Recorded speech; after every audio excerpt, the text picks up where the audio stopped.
হাফিজুর রহমান রে কত গালি দাও, কিন্তু কলিজাটা দিয়ে বলতেছি বাবা রাগ করিস না, আসলেই তো আমি গালি পাওয়ার যোগ্য রে বাবা। আমি যদি গালি পাওয়ার যোগ্য না হইতাম আমার তো গালি দিতি না। আমি আসলেই তো একটা অযোগ্য বান্দা। এই চেয়ারে বসার মতো আল্লাহর কসম আমার মধ্যে কোনো ইলমের গন্ধ নাই, আমলের কোনো গন্ধ নাই। মাঝে মাঝে একা একা ভাবি যে আল্লাহ আমার এই চেয়ারে কেন বসাইছে। এক সাগর পাড়ি দিয়ে এখানে আসছি, আমি আর এক সাগর পাড়ের সন্তান রে বাবা। এই মানুষগুলো কেন আসছে তাও আমি বুঝি না, অথচ আমার কথায় কোনো কিছুই নাই, আমার এলেম নাই, আমল নাই, কেন আসছে তাও জানি না।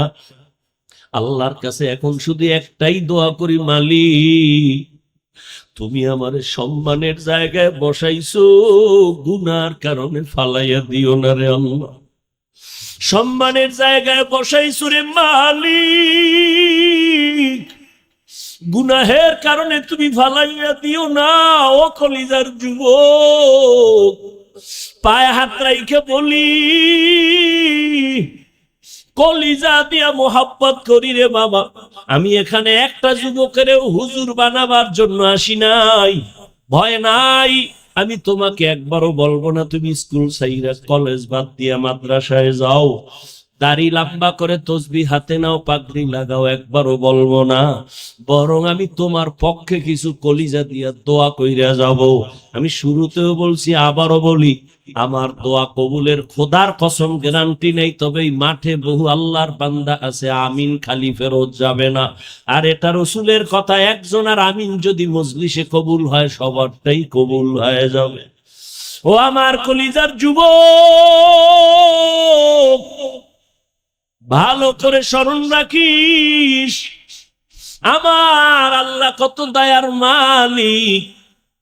ও আল্লাহর গোলাম, ওই আল্লাহর বান্দি জীবন ভর গুনাহ করিয়া ওর না মাথায় নিয়ে চলে। ও যুবক, মুজার সাথে ওরনার একটা মাথা গিরে লাগায় পানি উঠাইছে, মুজার মধ্যে পানি লইয়া দৌড়াইয়া কুকুরের পান করাইয়া দিছে। নবীজি সাহাবাদের সামনে এই ঘটনা বয়ান করতেছেন। হাদিস, নবী বলেন, সাহাবায়ে কেরাম জাননি এই মহিলা জাহান্নামী। ওরনার ওই মুজার সাথে বেঁধে পানি উঠায় কুকুরের যখন পান করাইল, কুকুরটা প্রাণ ঠান্ডা হয়ে আস্তে ঘুমায় গেছে। আল্লাহর নবী কয়, ওই মহিলা পানি পান করানো মাত্র কেমন যেন একটা গায়েবী আওয়াজ আসতেছে, কে যেন অদৃশ্য থেকে বলতেছে, ও আল্লাহর বান্দি, জীবনে যত গুনাহ করেছো, আজকে যে কুকুরের পান করাইয়া আরামে ঘুম পাড়াইছো, শান্তির ঘুম কুকুর ঘুমায়, এই একটা খেদমতের বরকতে আল্লাহ তোমার জীবনের সব গুনাহ মাফ করে দিয়েছে। আমল আমার মাওলার কাছে নিয়ে দাঁড়াইও, আমল আমার আল্লাহর কাছে আমল নিয়ে দাঁড়াও রে যুবক। আজকে আমিও তো তোমার মতো একটা যুবক সন্তান, প্যান্ট শার্ট টাই লাগায় যদি দাড়ি কেটে রাস্তায় ঘুরতাম, কেউ আমারে বাধা দিত না রে বাবা। এই টুপির কারণে মাথা গরম, দাড়ির কারণে যৌবনের ভাব চলে যায়, জামার কারণে শরীর গরম, সব বুঝি, তারপরও কেন ফালাই না। কত মানুষ কত বাজে কথা বলে গালি দেয়, জানি শুনি, তারপরও কেন এই রাস্তা ছাড়ি না, নামাজ ছাড়ি না। ও যুবক, তোমার মতো যুবক তাকায় দেখো, জীবনে মাদ্রাসায় পড়ে নাই, স্কুলে পড়ে, জেনারেল লাইনে তাইকা নামাজ ছাড়ে না, সত্য কথা স্বীকার করো, আছে না নাই? তোমার বিবেকের জিজ্ঞাসা করো, তুমি কেন পারো না? তোমার মতো যুবক রাস্তায় গাড়ি চালায়, ড্রাইভার, আজান হয়ে গেছে, নামাজে হাজির, বলো তুমি কেন পারো না রে বাবা? তোমার মতো যুবক ময়দানে কৃষি কাজ করে, নামাজ ছাড়ে না, গামছা বিছাইয়া নামাজ পড়া ফেলাইছে, তুমি কেন পারো না? নদীর মধ্যে মাছ ধরে তোমার আমার মতো কত বান্দা জীবনে মাদ্রাসায় পড়ে নাই, কিন্তু নামাজ ছাড়ে না, তোমার মতো যুবক আছে কিছু, মনে চায় আমার রুমাল দিয়ে ওর পাও মোছায় দেই, কারণ এত ভালো যে সালাম ছাড়া কথা বলে না, এত নম্র, এত ভদ্র, এত শালীন, মনে হয় কলিজা দিয়া দোয়া করি এই যুবক দিয়েই তো এই জমিনটা আলোকিত হবে। ও পর্দার আড়ালের আম্মা জানেরা, আপনাদের সন্তানদেরকে ভালো বানানো আপনাদের অবদান ছাড়া হবে না। আপনাদের আল্লাহ এত মর্যাদা দান করেছেন, আপনার সন্তানকে ডাক্তার বানাবেন আলহামদুলিল্লাহ বলে দোয়া করে গেলাম, আপনার সন্তানকে ইঞ্জিনিয়ার বানাবেন আলহামদুলিল্লাহ বলে দোয়া করলাম, আপনার সন্তানটাকে প্রফেসর বানাবেন আলহামদুলিল্লাহ বলে দোয়া করলাম। কিন্তু দাবি একটা, বেয়াদব বানাবেন না। আপনার সন্তানের ব্যবহারে কোনোদিন যেন মা বাবা কষ্ট না পায়, আপনার সন্তানের ব্যবহারে কখনো যেন আলেম ওলামারা কষ্ট না পায়, আপনার ব্যবহারে যেন কোনোদিন মুরব্বি ওস্তাদরা কষ্ট না পায়। ও আম্মা জান, আপনার দোয়া আর অবদান ছাড়া সন্তান ভালো বানানোর কোনো সুযোগ নাই। ও আমার কলিজার যুবক, আল্লাহর মোহাব্বত নিয়ে কথাগুলো বলি, হৃদয় থেকে বলি, কলিজা দিয়ে বলি রে বাবা, এখনো সময় আছে, তওবা করে নাও। আল্লাহর গোলাম রসুলের কলিজার এক সাহাবী, অল্প বয়সের কিশোর, শিশুর পরে কথা কয় না, এরপরে যুবক, কিশোর সাহাবী সালাবা তার নাম, কিশোর সাহাবী, এখনো যুবক বয়সে উপনীত হয় নাই, আল্লাহর বান্দা নবীর বড় আদরের। ওই কিশোর সাহাবী সালাবা নবীর এত আদরের, একদিন রাস্তা দিয়ে হাঁটতেছে, খেয়াল করেননি বাবা, বলবো না মোনাজাত দিব? আল্লাহ সবাই রে কবুল করো। মাওলার কাছে 2 ফোঁটা চোখের পানি নিয়ে বাড়ি যাইও রে যুবক। মনের প্রশ্ন করিস, এতগুলো মানুষ মোনাজাতে, অনেক যুবকের কলিজা ভাঙ্গা, চোখে পানি, অথচ তোমার চোখে কেন পানি নাই? মনে করিও আল্লাহ তোমার গুনার কারণে বেজার হয়ে গেছে। থানার মধ্যে পুলিশে আসামি ধইরা নিয়ে বেতের বাড়ি দেয়, কান্না নাই। আর ওয়াজের মজলিসে আল্লাহওয়ালারা বয়ান করে, 200 হাত দূরে বয়ে যুবক কান্না করে। একটু চিন্তা করো, ওরে মারলো কে? ও আল্লাহর গোলাম, আল্লাহর নবী তোমারে যে কি আদর করে গেছে তোমার তো মনে নাই। নবী বলেন, আমি এমন এক সমাজে আসছি, মক্কার মানুষগুলো এত চরিত্রহীন, এত খারাপ। ওই প্যান্ডেলে আল্লাহ আমারে পাঠাইছেন, চতুর্দিক থেকে আমার দুশ্মন বারে আর বারে, চতুর্দিক থেকে চায় আমাকে জবাই করবে, এত বিপদ। কিন্তু আমার কপালটা এমন করে আল্লাহ বানাইছি, সন্তান বিপদে পড়লে একটু আব্বারে টেলিফোন করে, আমি মোহাম্মদ এত বড় এতিম, আমি আব্বাকে টেলিফোন করবো দূরের কথা, আমার বাবার চেহারাটাও দেখতে পারি নাই। আমার 6 বছরে আমি মা হারা, বড় অসহায়। আমার মা থাকলে কলিজা দিয়ে আমার জন্য দোয়া করতেন। ও যুবক, মা বাবার দোয়া ছাড়া আল্লাহর কসম আমি এই চেয়ারে বসতে পারি নাই। আমার মা বাবার দোয়া ছাড়া এই চেয়ারে বসতে পারি নাই রে যুবক। পায়ে ধরে বলি, তুইও কিন্তু পরীক্ষায় মা বাবার দোয়া ছাড়া পাশ করতে পারো নাই, বাহাদুরি করিস না। মা বাবার চোখের পানি আর দোয়া ছাড়া টাকার মালিক হতে পারো নাই রে সন্তান, গাড়ির মালিক হতে পারো নাই, সম্মানের চেয়ারে বসতে পারো নাই। ওই মা বাবার কত চোখের পানি।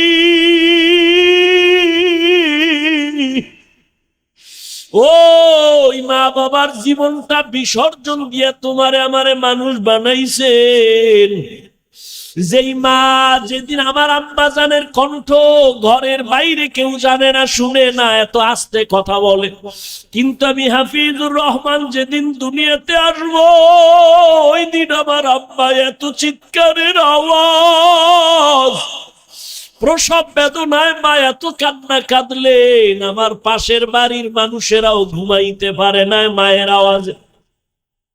যেই মায়ের কণ্ঠ কেউ জানে না, শুনে না, আজকে আমার কারণে আম্মা জান প্রসব বেদনায় কাঁদে।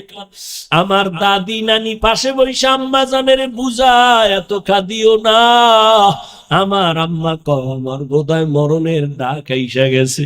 কত মহিলারা বাচ্চা প্রসবকালে মরে যায়, আমি বোধহয় মরিয়া যাব, আমার স্বামীকে একটু আমার কাছে আসতে দাও, আমার স্বামীর একটু একান্তে কথা বলার সুযোগ দাও।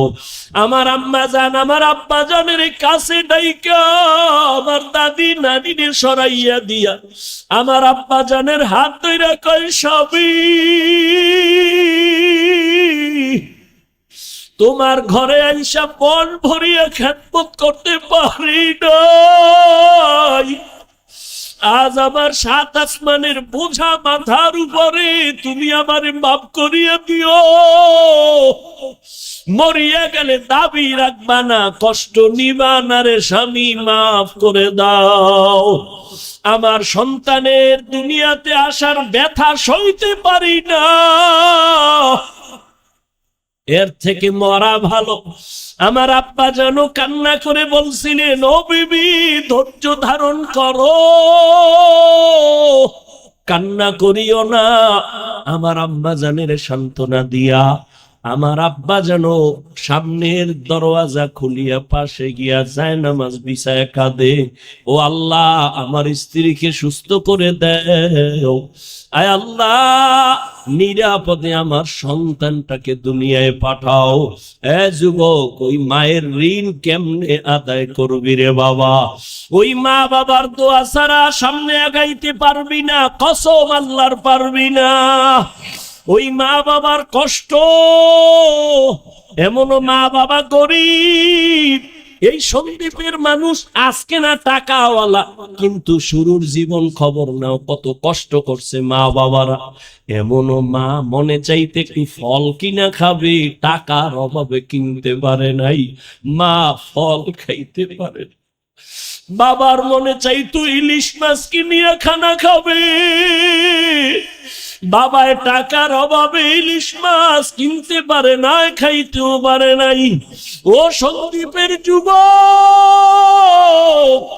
আজকে ওই মা বাবা সাদা কাপড়ের প্যাকেট হইয়া কবরে ঘুমায়, অথচ তোমার ঘরে আজকে কত ধরনের ফল, ফ্রিজে কত ধরনের মাছ, চাইলেও আর মাকে পাইবা না, ফল খাওয়াইতে পারবা না, বাবারেও পাইবা না, ইলিশ মাছ আর খাওয়াইতে পারবা না। তবে আমার জীবনের এক দাবি বলিয়া যাই রে বাবা, মা বাবারে ফল আর মাছ যদি দিতে পারবা না ঠিক, তবে 2 ফোঁটা চোখের পানি পাঠাইয়া দাও। আমার মাওলারে মনে মনে ডাকো আর বলো, হে মালিক, এই প্যান্ডেলে মনে হয় আমার মতো ইয়তিম কেউ নাই, আমি আমার মার হক আদায় করতে পারি নাই, বাবার হক আদায় করতে পারি নাই। ওই আমার মা বাবায় কবরে আমার দিকে তাকায় আছে একটু সওয়াবের আশায়। ও সন্তান, ওই মা বাবারে ভুইলা গিয়া কেমনে ঘুমাও, 2 ফোঁটা চোখের পানি সারিয়া দিয়ে একটু কাঁদিও। গুনার কারণে দিলটা পাথর হয়ে গেছে, চোখে পানি নাই। ওরে ডানে বামে যদি দেখো কারো চোখে পানি, লজ্জা ফালাইয়া হাত বাড়াইয়া দোয়া চাইও, কান্নাওয়ালার দোয়া খালি ফেরত যাবে না রে বাবা। ডানে বামে যদি দেখো কারো চোখে পানি, মনে করি ওর উপরে আমার মাওলার দয়া আর রহমত আছে, হাত বাড়াইয়া দোয়া নেও, কান্নাওয়ালার দোয়া খালি ফেরত যাবে না রে বাবা। ওই মা বাবা বেঁচে থাকলে যুবক বাবা, বাসায় গিয়ে যদি দেখো মা আছে বাবা আছে, হাত বাড়াইয়া দোয়া নিও। বাবারে গিয়া বলিও, রে বাবা একটু দোয়া করিয়া দাও, মাকে গিয়া বলিস, ও মা, জীবনে তোমার হক আদায় করতে পারি না, বড় উল্টা কত কথা বলছি, তোমার চোখে পানি আসছে, বেয়াদবি করেছি। আজকে এই সন্দীপের প্যান্ডেলে বয়ানে গিয়া দেখলাম কত যুবক কাঁদে, আমার চোখে পানি নাই কেন মা? মনে হয় গুনার কারণে আল্লাহ বুঝি আমার উপরে বেজার হয়ে গেছে। ও মা, আজ আমি তওবা করে আসছি, আর তোমাদের কষ্ট দিব না, বেয়াদবি করব না। মা বাবা মুরব্বীর দোয়া নিয়া, ওলামায়ে কেরামের দোয়া নিয়া চলবো, আর নামাজ ছাড়বো না, দাড়ি কাটবো না, বেপরদায় চলবো না, তওবা করে আসছি। মা, তুমি আমার মাথায় হাত দিয়ে একটু দোয়া কইরা দাও। মাকে তুমি যদি বলতে পারো, দেখবা মায়ের চোখেও পানি চলে আসবে। মা একটা চিল্লান দিয়া বলবে, বাবা আয় আয়, আমার বুকে আয়। মাথায় হাত দিয়া মা একটা ডাক দিবে, ও আরশে আজিমের মালিক, আমার এই সন্তানের নিয়ে জীবনে বহু কষ্ট করেছি রে মাওলা, আজ আমি দোয়া করি আমার সন্তানটারে তুমি আদর্শ একটা সন্তান বানায় দাও। মা দোয়া করার সাথে সাথে আরশে আজিমে চলিয়া যাবে। মা বাবার বরদোয়া নিও না রে বাবা, ওলামায়ে কেরামের পরামর্শ আর দোয়া নিয়ে চলিও, ওই মা বাবার দোয়া নিয়ে চলিও। চোখের পানি ফেলে তওবা করিও, মনেরে বুঝাইও রে মন, তোমার মতো কত যুবক স্কুল কলেজে ভরিয়াও নামাজ পড়ে। ও পর্দার আড়ালের আম্মা জানেরা, আপনার মতো কত মা এই সন্দীপে তো এখনো আছে, নামাজ ছাড়ে না, বেপর্দায় চলে না, মোবাইলে সময় নষ্ট করে না, স্বামীর মাল হেফাজত করে, খেয়ানত করে না। ও পর্দার আড়ালের বোনেরা, তোমার মতো কত বোন লেখাপড়া করে, পর্দা করে, নামাজ পড়ে, মোবাইলে চরিত্র নষ্ট করে না। মানুষের জীবনের বড় পুঁজি হলো সুন্দর চরিত্র। ও বোনেরা, আপনারা কেন পারবেন না? এরে আম্মা জানেরা কেন পারবেন না? এখনো তো পারেন তওবা করে নিতে। আল্লাহর কাছে বলেন, আপনার মতো দামি মা আর কে হবে? আজকে এই স্টেজে কয়েকটা সন্তানের মাথায় পাগড়ি পরাইলাম, এরা কোরআন সিনায় মুখস্থ করে ফেলেছে। আজকে খবর নিয়ে দেখেন, ওদের মা বাবার মতো আনন্দিত জমিনে আর কেউ নাই। ওই মা বাবা আজকে হাফেজে কোরআনের মা বাবা হয়ে গেছে। ও মা, আপনারা তো নবীদের মায়ের মতো দামি মা, সাহাবায়ে কেরামের মায়ের মতো দামি, হাফেজে কোরআন আলেমদের মায়ের মতো দামি মা। আপনারা তো খাদিজা রাদিয়াল্লাহু আনহার মতো নারী, ফাতেমা রাদিয়াল্লাহু আনহার মতো দামি নারী, আয়েশা রাদিয়াল্লাহু আনহার মতো দামি নারী। আপনারা তো ইসমাইল নবীর মা হাজেরা আলাইহা সালামের মতো দামি নারী। আপনারা তো ঈসা নবীর মা মারিয়াম আলাইহা সালামের মতো দামি নারী। এই জমিনে আল্লাহর এক বড় দুশমন ছিল ফেরাউন। আপনারা জানেননি সেই ফেরাউনের স্ত্রীর নাম কি? ও পর্দার আড়ালের আম্মা জানেরা, কত বড় বেঈমান ফেরাউন, তার স্ত্রী আসিয়া আল্লাহর কত দামি বান্দি হয়ে কবরে গেল। রহমতের নবী বলেন, কিয়ামতের দিন জান্নাতের ভেতরে আসিয়ার সাথে আমার সাথে বিবাহের বন্ধন হয়ে যাবে।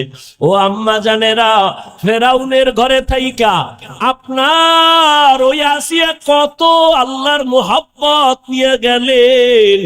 আপনার স্বামী তো ফেরাউনের মতো খারাপ না। আপনি নামাজ পড়লে তো স্বামী আপনাকে নিষেধ করে না, বরং অনেক স্বামীদেরকে দেখি আমগো কাছে আইসা প্রশংসা করে, হুজুর আমি যদিও নামাজ পড়ি না, তবে আমার একটা বিবি পেয়েছি, ভালো নামাজ পড়ে, কোরআন তেলাওয়াত করে, আমার স্ত্রী বেপরদায় চলে না, আমার স্ত্রী কখনো মোবাইলে সময় নষ্ট করে না। প্রশংসা করে রে আম্মা জান। আপনি কি পারেন না নামাজ পড়ে সন্তানের জন্য দোয়া করবেন? সন্তানের যদি বুঝাইতেন, বাবা তুই একটা আদর্শ ডাক্তার হও, আদর্শ ইঞ্জিনিয়ার হও, তুমি একজন আদর্শ প্রফেসর হও, কোনোদিন কারো সাথে বেয়াদবি কইরা বরদোয়া নিবা না। আপনি যদি সন্তানটাকে বুঝাইতেন, আপনার সন্তান আপনার কথাটা অন্তরে লালন করত, কোনদিন আপনার কথা ফালাইয়া বেয়াদবি করত না। আপনার সন্তানটারে যদি নামাজের কথা বলতেন, আপনার সন্তান নামাজের দিকে আগায় যাইত। ও বৃদ্ধ বাবাজি, আপনার মতো কত বাবা মসজিদে গিয়া নামাজ পড়ে, আপনি কেন পারেন না? আল্লাহর কাছে তওবা করেন। ও মা বোনেরা, এখনো সময় আছে, তওবা করেন। মনে মনে আমার আল্লাহকে বলেন, হে মালিক, জীবনে আর কোনোদিন বেপরদায় চলবো না, গুনাহ করব না, নামাজ ছাড়বো না, স্বামীর মাল নষ্ট করব না, হেফাজত করব। ও যুবক বাবা, এখনো সময় আছে, তওবা করে নাও। আমি বয়ানের শুরুতেই বলেছিলাম, জানি না কার কপাল খারাপ আর ভালো। 13 বছর নবীর বয়ান শুনিয়া আবু জাহালের কপালে কালেমা জুটে নাই, আর নবীরে জবাই করতে গিয়া ওমরের মতো বান্দা কালেমাওয়ালা হয়ে গেছে। এই ময়দানে জানি না কে আবু জাহালের মতো তওবা না করিয়া বাহিরে গিয়া আবার বিরোধিতা করে গুনার পাল্লা ভারী করবে। আবার একদল ওমরের মতো গোলাম গুনার কথা স্মরণ করে কাঁদবে আর বলবে, আল্লাহ, এই বেহেশতের প্যান্ডেল থেকে আর গুনাহ নিয়ে বাসায় যাব না।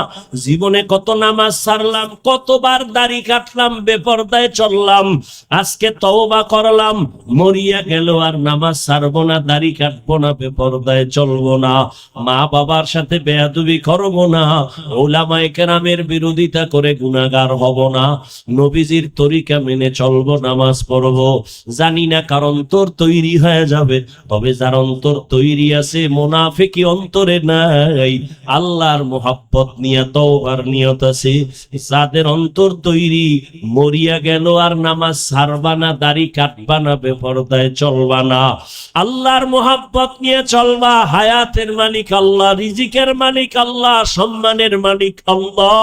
ওই আল্লাহর মুহাব্বত নিয়ে উত্তম আমল করবা, পরামর্শ নিয়ে নবীর তরিকা মেনে চলবা। তওবা করার মতো যদি কারো অন্তর তৈরি হয়, খাঁটি অন্তরে যাদের নিয়ত আছে তওবা করার, দুটো হাত আল্লাহকে দেখায়া দাও। আয় আল্লাহ, আমার কলিজার এখানে বান্দা, আপনার প্রিয় বান্দা, আমার যুবক ওলামায়ে কেরাম, মুরব্বী যারা হাত তুলেছেন, সবার হাত কবুল করে নেন, তওবা কবুল করে নেন। তওবার উপরে মজবুত হইয়া চলার মতো তৌফিক দান করেন, আমিন। সন্দ্বীপের বিভিন্ন স্থান থেকে আগত আল্লাহ পাকের আশিকিন, জাকিরিন, শাকিরিন, মুহিব্বিন, মুরব্বিয়ানে আযম, কলিজার টুকরা আমার সমবয়সী যুবক বন্ধুগণ, স্নেহের ছোট ভাই, পর্দার আড়ালে মাইকের আওয়াজ শ্রবণরতা সম্মানিত মা ও বোনেরা, দয়াময় রব্বুল আলামিনের দরবারে শুকর যে আল্লাহ পাকে ফিতনার যুগে হাজারো লাখো মানুষের ভেতর থেকে বাছাই করে পৃথিবীর শ্রেষ্ঠ মজলিস, উলামায়ে আহলে হকের মজলিস, গুনাহ মাফের মজলিস, তওবা কবুলের মজলিসে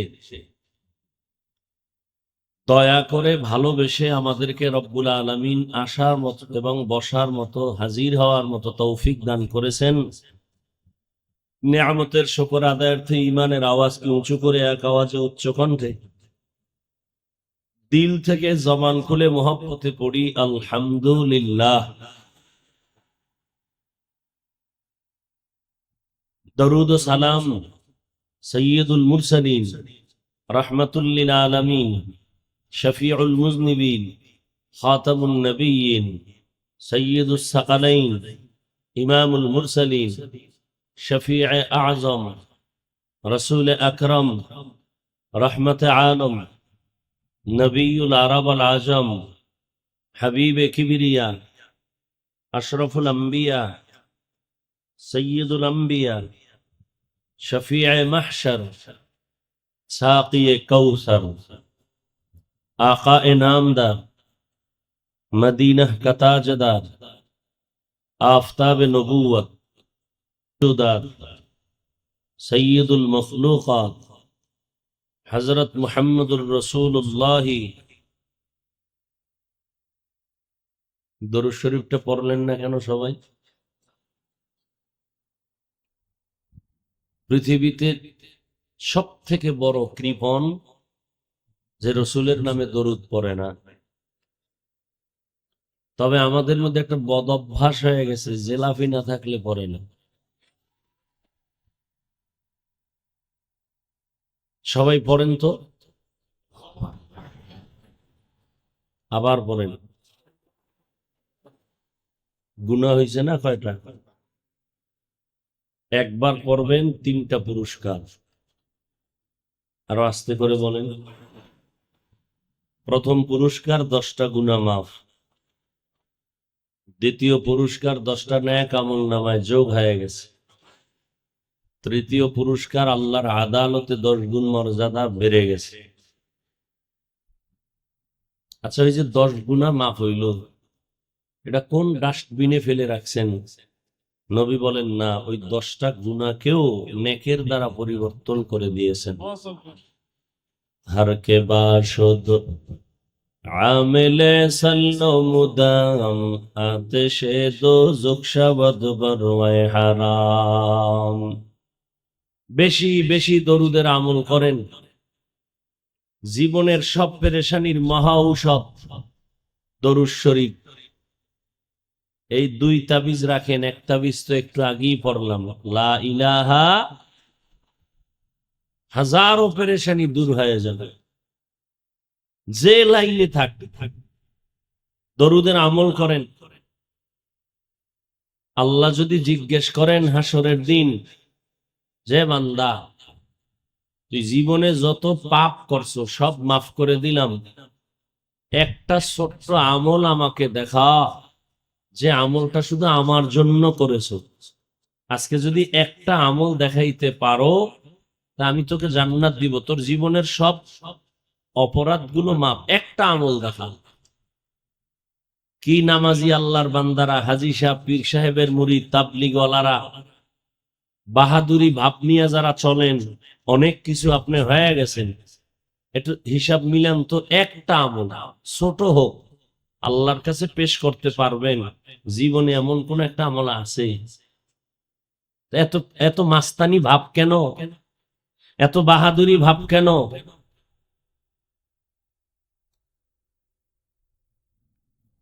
বাহাদুর তো ওই ব্যক্তি যাকে প্রশ্নের আদালতে আটকাইতে পারবে না। বাহাদুর তো ওই ব্যক্তি যে কোনো আদালত তাকে দোষী সাব্যস্ত করে গ্রেফতারি পরোয়ানা জারি করতে পারবে না। আমাদের মধ্যে এত বাহাদুরি, আবেগ কেন? কিসের বাহাদুরি? এত অহংকার কেন? কি পুঁজি নিয়ে অহংকার করি? আমি বড় বক্তা, আমি বড় মুফাসসির, আমি বড় মুহাদ্দিস, আমি মুফতি। কত বড় বক্তা আমি! তুমি বড় হতে হতে হতে হতে কত উঁচু। এটা সন্দ্বীপ একটা থানা, সন্দ্বীপের এক গৌরব। আল্লামা জামাল উদ্দিন না, আল্লাহ তার কবরকে জান্নাতুল ফেরদাউসের মাকাম বানায়। তার মতো হতে পারবো? সম্ভব? এই বরত্বের ভ্যালু কি? একজনের টাকা লয়ে বাহাদুরি করে, আমি অনেক টাকাওয়ালা। তোমার টাকাওয়ালাই সাগরের ভিতরে, সন্দ্বীপের সাগর পাড়ায় ওপার যাও, ওখানে তোমার থেকে বড় বাহাদুর বসে আছে। তোমার বাহাদুরি এই গন্ডির মধ্যে, ওই বাহাদুরির ভ্যালু নাই, বাদ দাও। তুমি বড় মুফতি সাহেব, তুমি মুফাসসির, নোয়াখালী জেলার মুফাসসির, যার বয়ান বুঝতেও জ্ঞান লাগে, এলেম লাগে। আল্লামা হাবিবুল্লাহ মিসবাহ রহমতুল্লাহ আলাইহি। বেয়াদবের তো আর বুঝায় লাভ নাই, আর বেয়াদব জান্নাতও পাবে না, ও দুনিয়াও বরবাদ, আখিরাতও বরবাদ। বেয়াদবের কোনো ধর্ম নাই, বেয়াদবের কোনো নীতি নাই, আদর্শ নাই। ও নিজে নিজে আদর্শ বানায় আর বাপমার লাগে গাদ্দারি করে, ওস্তাদের সাথে করে, ও নিজেরটারে মনে করে এটাই সঠিক, কিন্তু বাপমা মানে না, কয় তুমি খারাপ। ও নিজে যেটা বানায় বলে এটাই সঠিক, ওস্তাদ যদি বলে হবে না কয় তুমি খারাপ, ইমাম সাহেব যদি বলে তোমারটা ঠিক না কয় তুমি খারাপ। বেয়াদবের এই চরিত্র। হাবিবুল্লাহ মিসবাহ রহমাতুল্লাহ আলাইহি তাহাজ্জুদের সিজদায় ইন্তেকাল হয়েছে।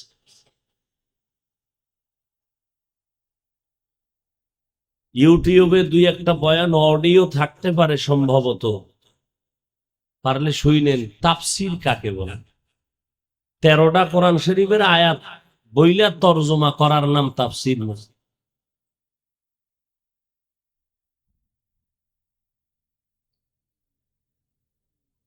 আল্লাহ আমাদেরকে অহংকার মুক্ত বিনয়ী জিন্দেগি দান করেন।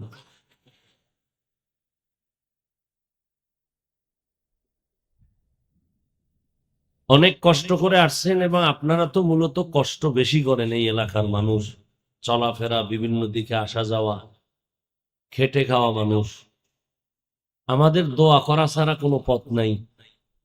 আর আমার দোয়া কবুল হবে তারও কোনো গ্যারান্টি নাই। তবে এটা বিশ্বাস, এই বিশাল প্যান্ডেলের মধ্যে, এই বাগানের মধ্যে দোয়া কবুল হবে, আমিন কবুল হবে মতো বহু আল্লাহর গোলাম এখানে আছেন। অতএব আমি বলবো, আর এই প্যান্ডেলের সবাই আমিন বলবে, আশা করি কবুল হবে।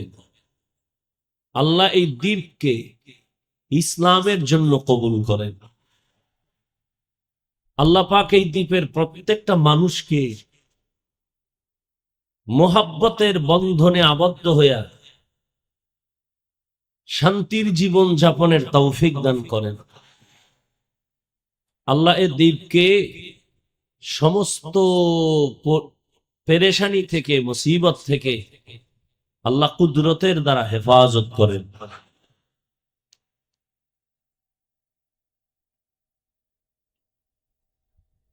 এজন্য দরুদ শরীফ পড়েন, পড়বেননি? কমপক্ষে 100 থেকে 300 বার। সারাদিন তো ব্যস্ত, টাইম কই? ঘুমের আগে বিছানায় বসে একটা তসবিহ হাতে নিয়া, সময় বেশি থাকলে নামাজে যে দরুদ পড়ি এটা পড়বেন, আর সময় কম থাকলেই সংক্ষিপ্ত যেটা এটা পড়বেন। কতবার কতবার বলছি? আমি 100 বার বলি নাই, কয়বার? 300 বার। এই আমলটা যদি চালু রাখেন ইনশাআল্লাহ, অজু সহকারে দরুদ পরে ঘুমাবেন, ডান কাতে ঘুমাবেন, চেহারাটা কেবলার দিকে ফিরায় রাখবেন, ইনশাআল্লাহ ঘুমের ঘরে রহমতের রসুলের সাথে মোলাকাত হয়ে যাবে। আল্লাহ কবুল করুন। আপনার ব্যবসায় ঝামেলা, দরুদের আমল করেন। অসুস্থতা দূর হয় না, দরুদের আমল চালায় দেন। আসমান ও জমিনের মাঝখানে কোনো দোয়া আল্লাহর আরশে আজিমে যাবে না যদি দরুদ না থাকে। মসজিদে ঢুকতে দোয়া আসেনি, বের হইতে আসেনি, পারলে দোয়াটা বলেন তো, ঢুকতে কি দোয়া?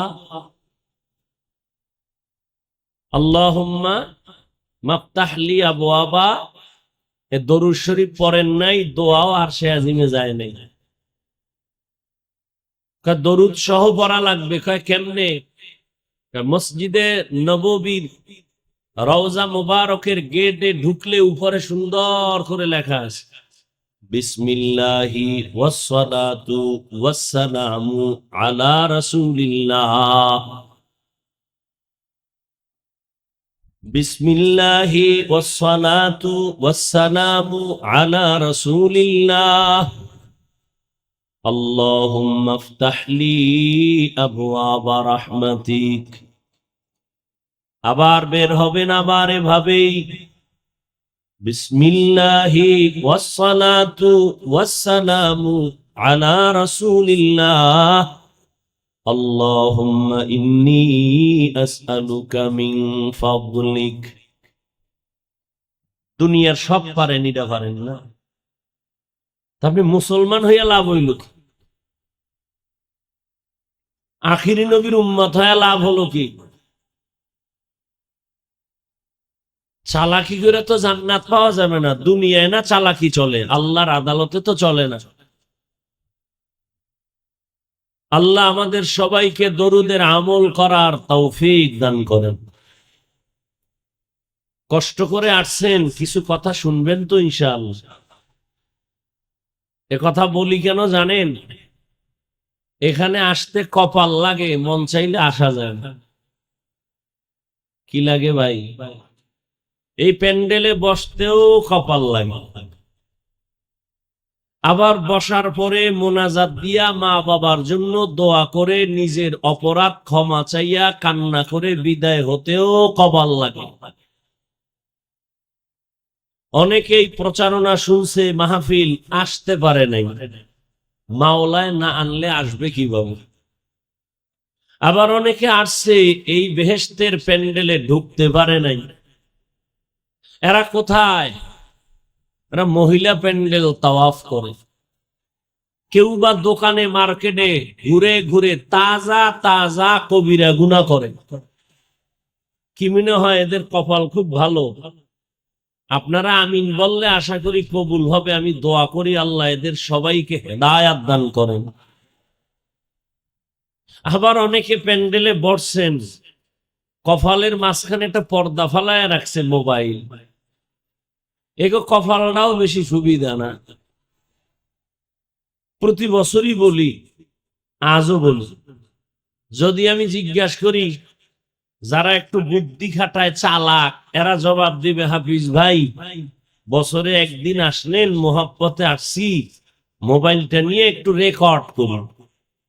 তা আমি যদি পাল্টা জবাব দেই, তুমি 200 হাত দূরে বৈশা মোবাইল ধরে রেকর্ড করলে আর ছবি তুললে একুরেট হবে না, রেকর্ড হবে, বরং তোমার কাজটা নিখুঁত ভাবে মিডিয়াওয়ালারা করতেছে।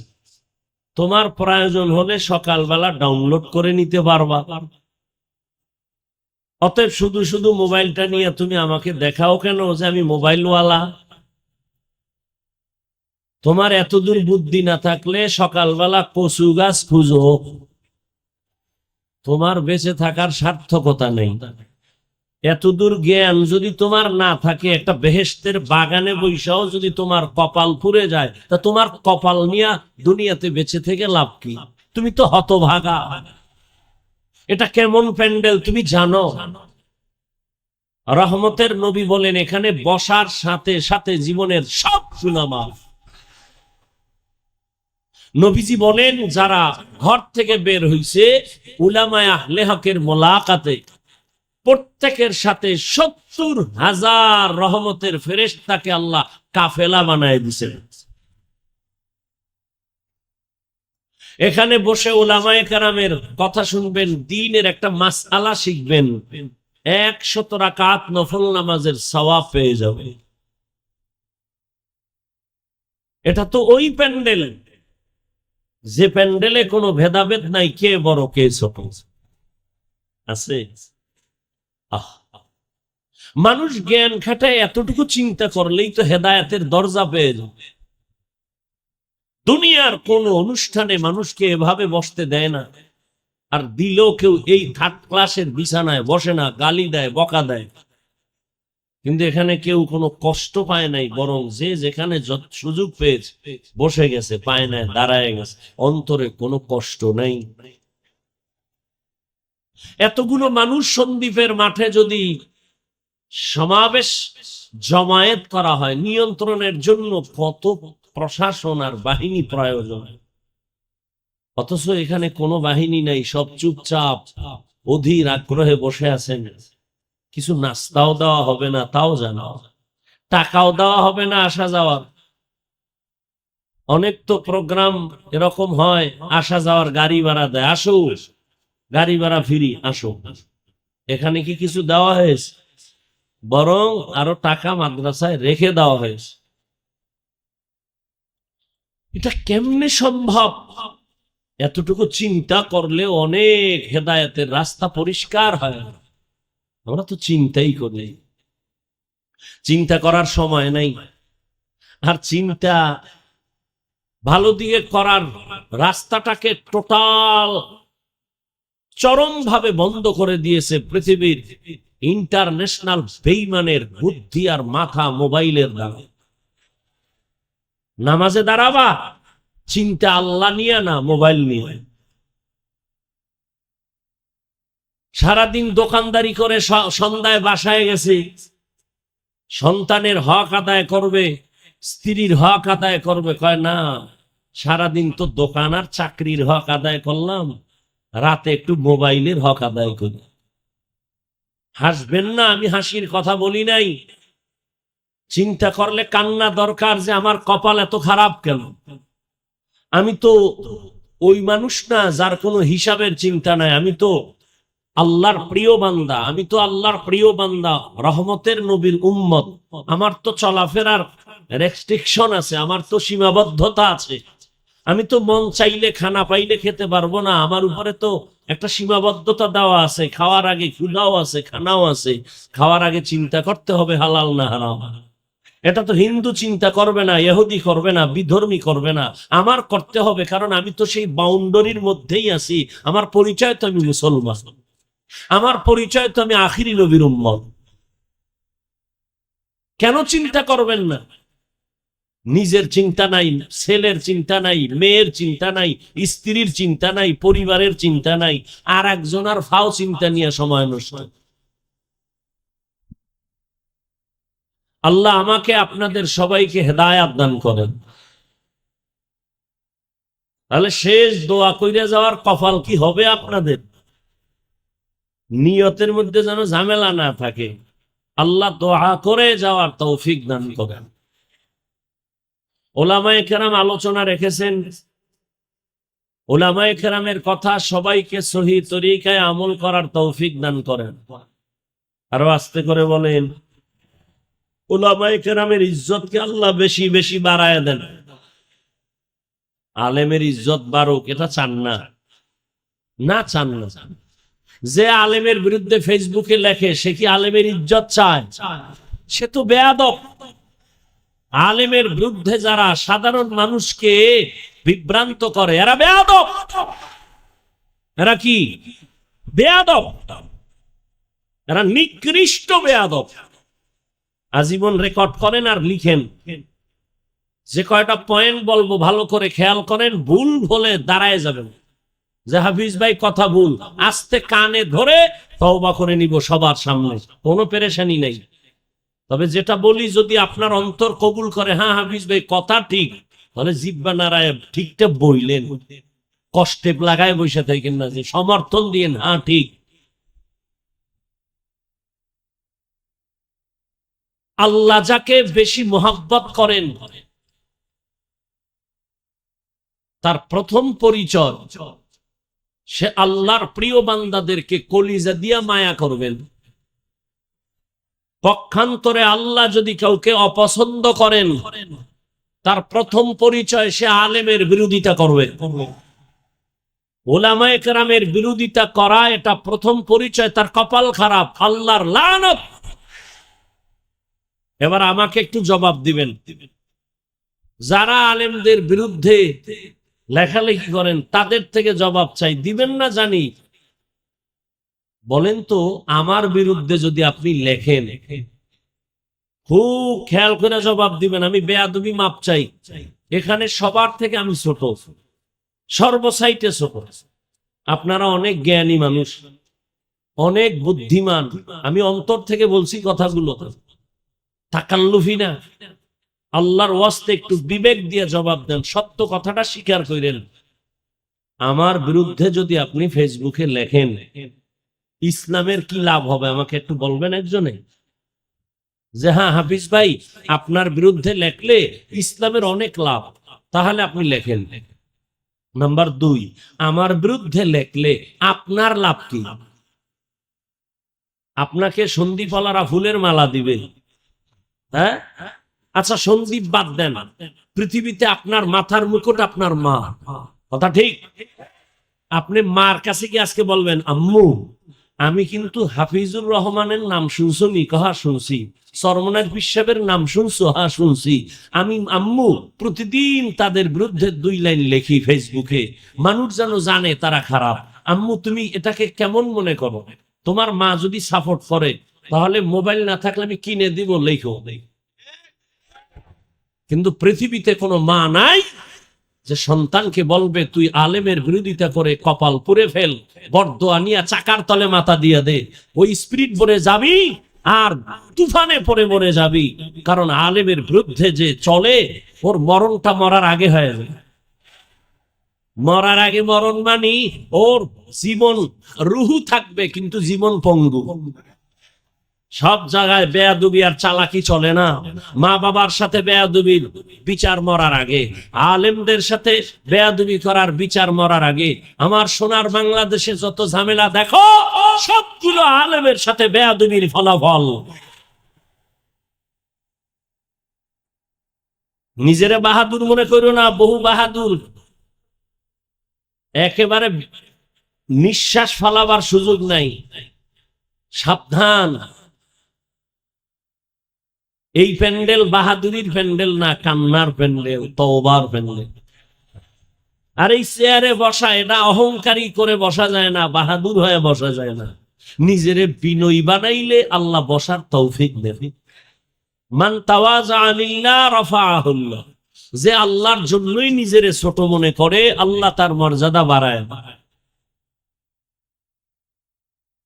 কই হাফিজুর রহমান কথার কথা বুঝাবার জন্য বলি, আমি তো কোনো আলেমের নাম লই নাই যে অমুকের বিরোধিতা করো না। আলেম যে লাইনের হোক সে আলেম। তুমি মূর্খ, আউযুবিল্লাহ বিসমিল্লাহ পারো না, আলেম তার বিরোধিতা করা তোমার কোনো অধিকার নেই। আচ্ছা, ইমাম সাহেব নামাজের ইমামতিতে দাঁড়াইছে, মাইক লাগায়া সূরা শুরু করছেন, কথার কথা মাগরিবের নামাজ।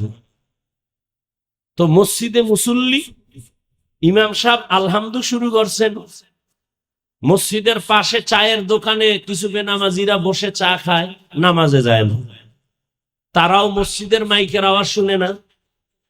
সত্য কথা স্বীকার করবেন, ইমাম সাহেব যে নামাজে কেরাত করতেছে ভুল হতে পারে না, পারে না, পারে মানে আলহামদুর মধ্যেই ভুল হয়ে গেছে।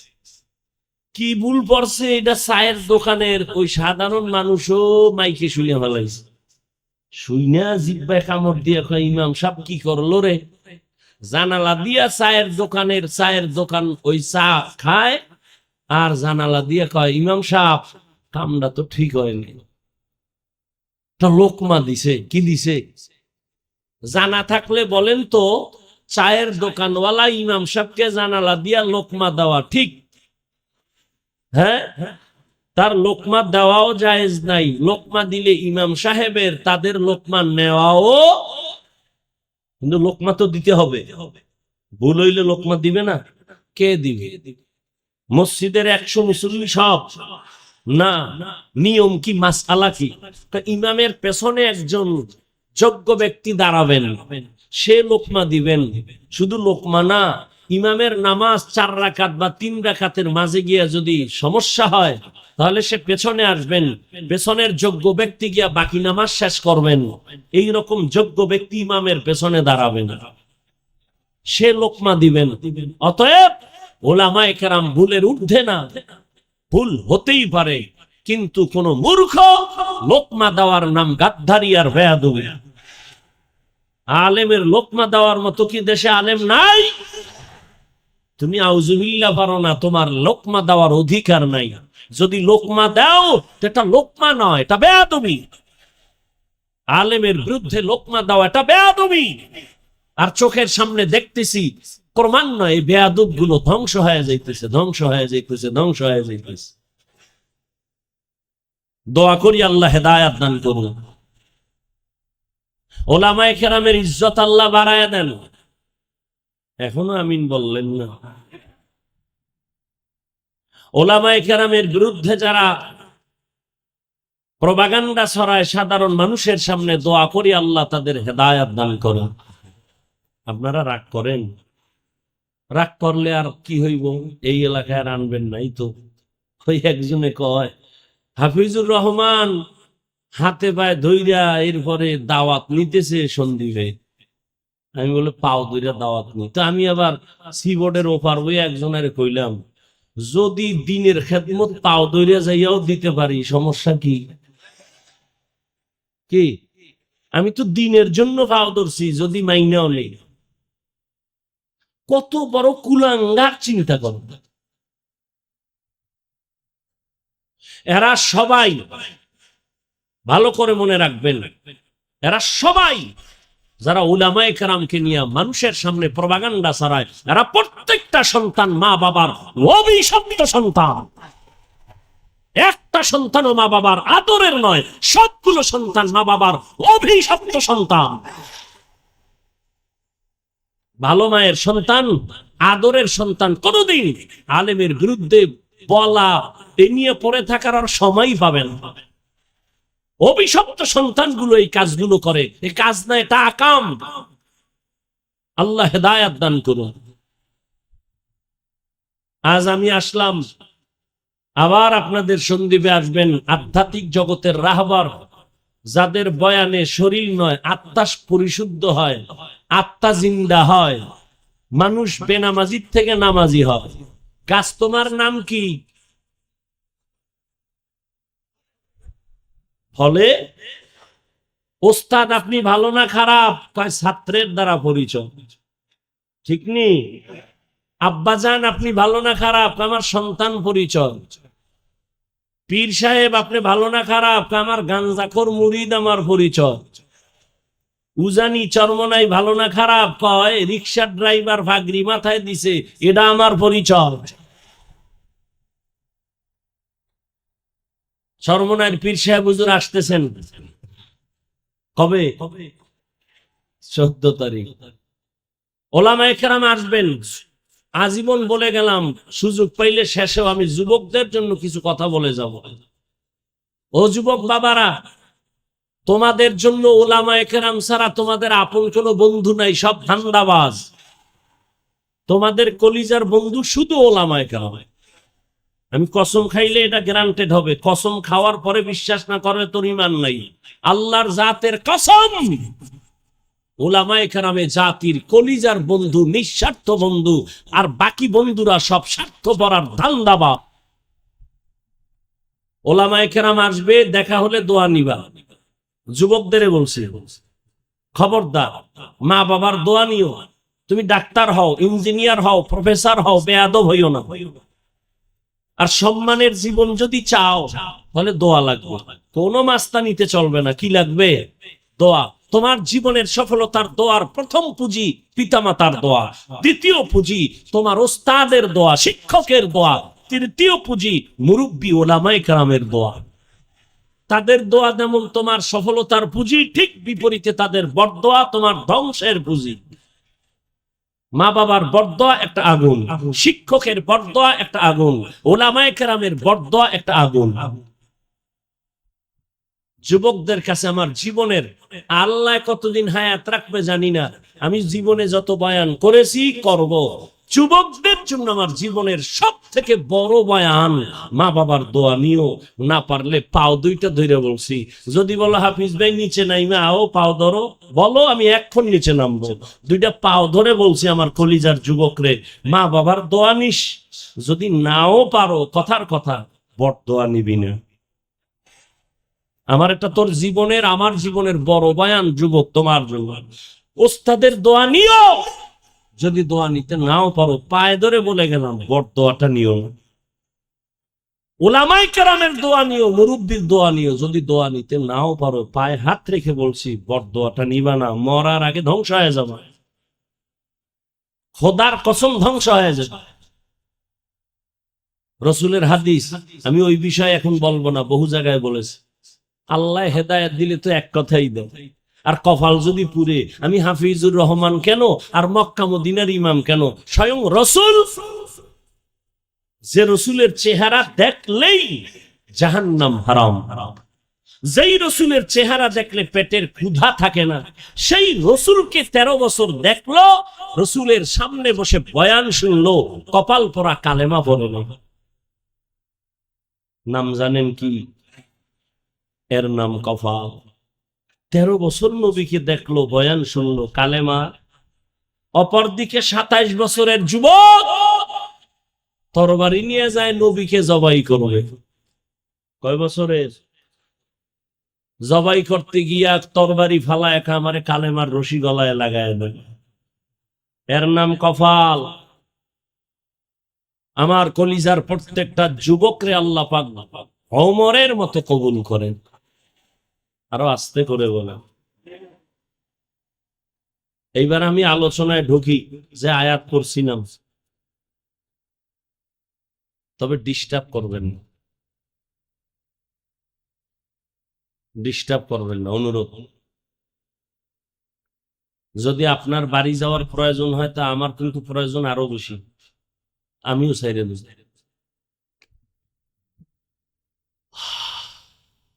ফামান কানা ইয়ারজু লিকা রাব্বিহি ফালইআমাল আমালান সালিহা ওয়ালা ইউশরিক বিইবাদাতি রাব্বিহি আহাদা। ইখলাস, রুহানিয়াত এবং সবরের সাথে সহি নিয়তে, সহি তরিকায়, সহি কিছু কথা কোরআন সুন্নাহর আলোকে আমাকে বলার মতো, আপনাদেরকে শুনবার মতো দয়াময় আল্লাহ তৌফিক দান করুন। আল্লাহ বলেন, হে রাসূল, উম্মতেরে বলে দেন, ও আল্লাহর গোলাম নবীর উম্মত, তোমরা যারা অন্তর থেকে তামান্না করো, আশা করো রবের সাথে মোলাকাত করবা, তোমাদের করণীয় কর্মসূচি দুইটা। ফালিয়ামাল আমালান সালিহা, এক নম্বরে তুমি নেক আমল করো, তবে সতর্কবাণী, ওয়ালা ইউশরিক বিইবাদাতি রাব্বিহি আহাদা, রবের ইবাদতের মধ্যে তুমি কখনো কাউকে অংশীদার বানাইবা না, শিরিক করবা না। রহমতের নবী হাদিস বলেছেন, ক্বালান নবিয়্যু সাল্লাল্লাহু আলাইহি ওয়া আলিহি ওয়াসাল্লাম, আখলিস দীনাকা ইয়াকফিকাল আমালুল কলিল। পয়গম্বর বলেন, হে উম্মত, তোমাদের ঈমান ও আকীদা পরিশুদ্ধ করে নাও, অল্প আমল জান্নাতের জন্য যথেষ্ট হয়ে যাবে। তরজমা শেষ। আয়াত আর হাদিসের টোটাল তরজমার মূল থিম, মূল পয়েন্ট আমলের বয়ান। কিসের বয়ান? তবে এই বয়ানটা কার জন্য? যে রবের সাথে মোলাকাত চায় তার জন্য। যে তার রবের সাথে সাক্ষাৎ চায় না, অন্তত আজকের বয়ানটা তার জন্য না। নবী বলেন, আমল, অল্প আমল নাজাতের জন্য যথেষ্ট হবে। হাদিসের তরজমায় কি বুঝলেন? বেশি আমল নাকি অল্প আমল? এই জবান খুলেন। অল্প আমল নাজাতের জন্য যথেষ্ট, বেশি আমল আল্লাহ দেখবেন না। অল্প আমল নাজাতের জরিয়া হবে, তবে কোন আমল? যে আমলটার মধ্যে ইখলাস পাওয়া যাবে। মা মা'নাল ইখলাস? ইখলাস কি জিনিস? তাসফিয়াতুল আমালি মিন তালাবি আওয়াদিন ওয়া গারজি আরজিন ওয়া রুইয়াতি রিয়াইন। ইখলাস এমন আমল যে আমলটা পার্থিব উদ্দেশ্যহীন, একমাত্র আখিরাতের জন্য প্রদর্শনের ইচ্ছা মুক্ত আল্লাহর মহব্বতে যে আমলটা করবে, দুনিয়ার কিছু পাওয়ার জন্য না, কাউকে দেখাবার জন্য না, খালিসান লিওয়াজহিল্লাহি তাআলা, একমাত্র আল্লাহর জন্য। এই যুবকেরা ডিস্টার্ব করে কেন? এই বেটা, বসতে থাকতে পারবেন না, প্যান্ডেলে ঢুকছেন কেন? আপনি আমগো কত ভাইরা রাস্তায় দাঁড়ায় রয়েছে, এদের কাতারে দাঁড়াইতেন, ফাঁকে ফাঁকে বাইরে গিয়ে বিড়িটাই না আবার আসতেন। প্যান্ডেলে ঢুকছেন, এই কত মুরব্বীরা বসা আছে না, কথা বলেন না কেন? আলেম ওলামা নাই, এদেরকে ধাক্কাইয়া বের হইতেছেন, আপনার অন্তরে ভয় লাগে না? যদি আল্লাহ পাক বেজার হয়ে যায়, বাসায় যাওয়ার আগে কি হইব আপনার উপায় আছে? আপনি বাসায় যাইবেন, আল্লাহ না নিলে কেমনে যাবেন? আল্লাহ না নিলে কেমনে যাবেন? অন্তর এত এত ছোট কেন?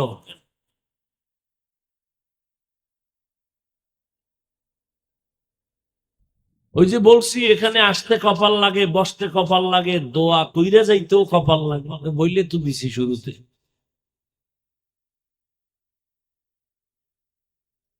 তো বেশি আমল আল্লাহ দেখবেন না, দেখবেন অল্প আমল। তবে কোন আমল? যে আমলটা একমাত্র কার জন্য? ওয়ামা উমিরু ইল্লা লিয়াবুদুল্লাহা মুখলিসিনা লাহুদ্দিন। इखलास के अमाल ये जन्नत के हमरा, परहेज के मकासद है जो तक़वा से हासिलमंद। परहेज के मकासद है जो तक़वा से हासिलमंद। बगैर जो अमाल हो इखलास व तक़वा, बर्बाद तेरे जिंदगी ऐ होशे नजरमंद। बर्बाद तेरे जिंदगी ऐ होशे नजरमंद। अमल से जिंदगी बनती है, जन्नत भी जहन्नम भी। अमल से जिंदगी बनती है, जन्नत भी जहन्नम भी। ये खाक अपनी फितरत में न नूरी है न नारी। ये खाके अपने फितरत में न नूरी है न नारी।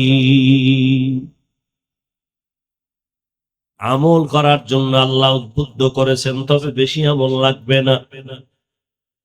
কিন্তু একদল আল্লাহর বান্দারা কয় আমলই লাগে না, এমনি তো নাচনেওয়ালা বুড়ি, আরো যদি পায় ঢোলের বাড়ি। উম্মত তো এমনি আমল করতে চায় না, আবার এর মধ্যে একজন টুপিওয়ালা বলে বেশি আমল লাগেই না।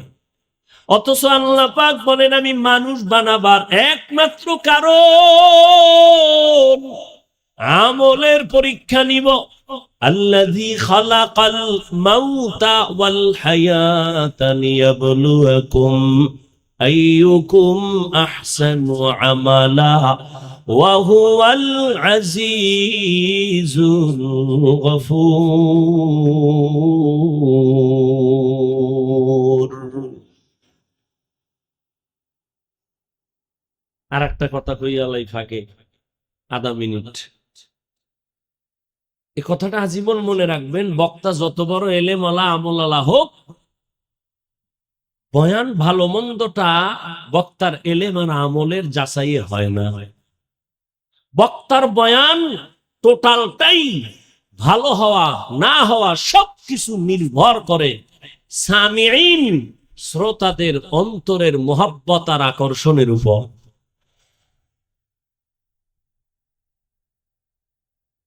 আপনাদের অন্তরের কি হালাত, ওই অনুযায়ী আল্লাহ কথা বের করবেন। আমরা তো আর মুখস্থ নির্ধারণ করে ঢাকার থেকে বের হই না যে আজকে এই কথা বললাম।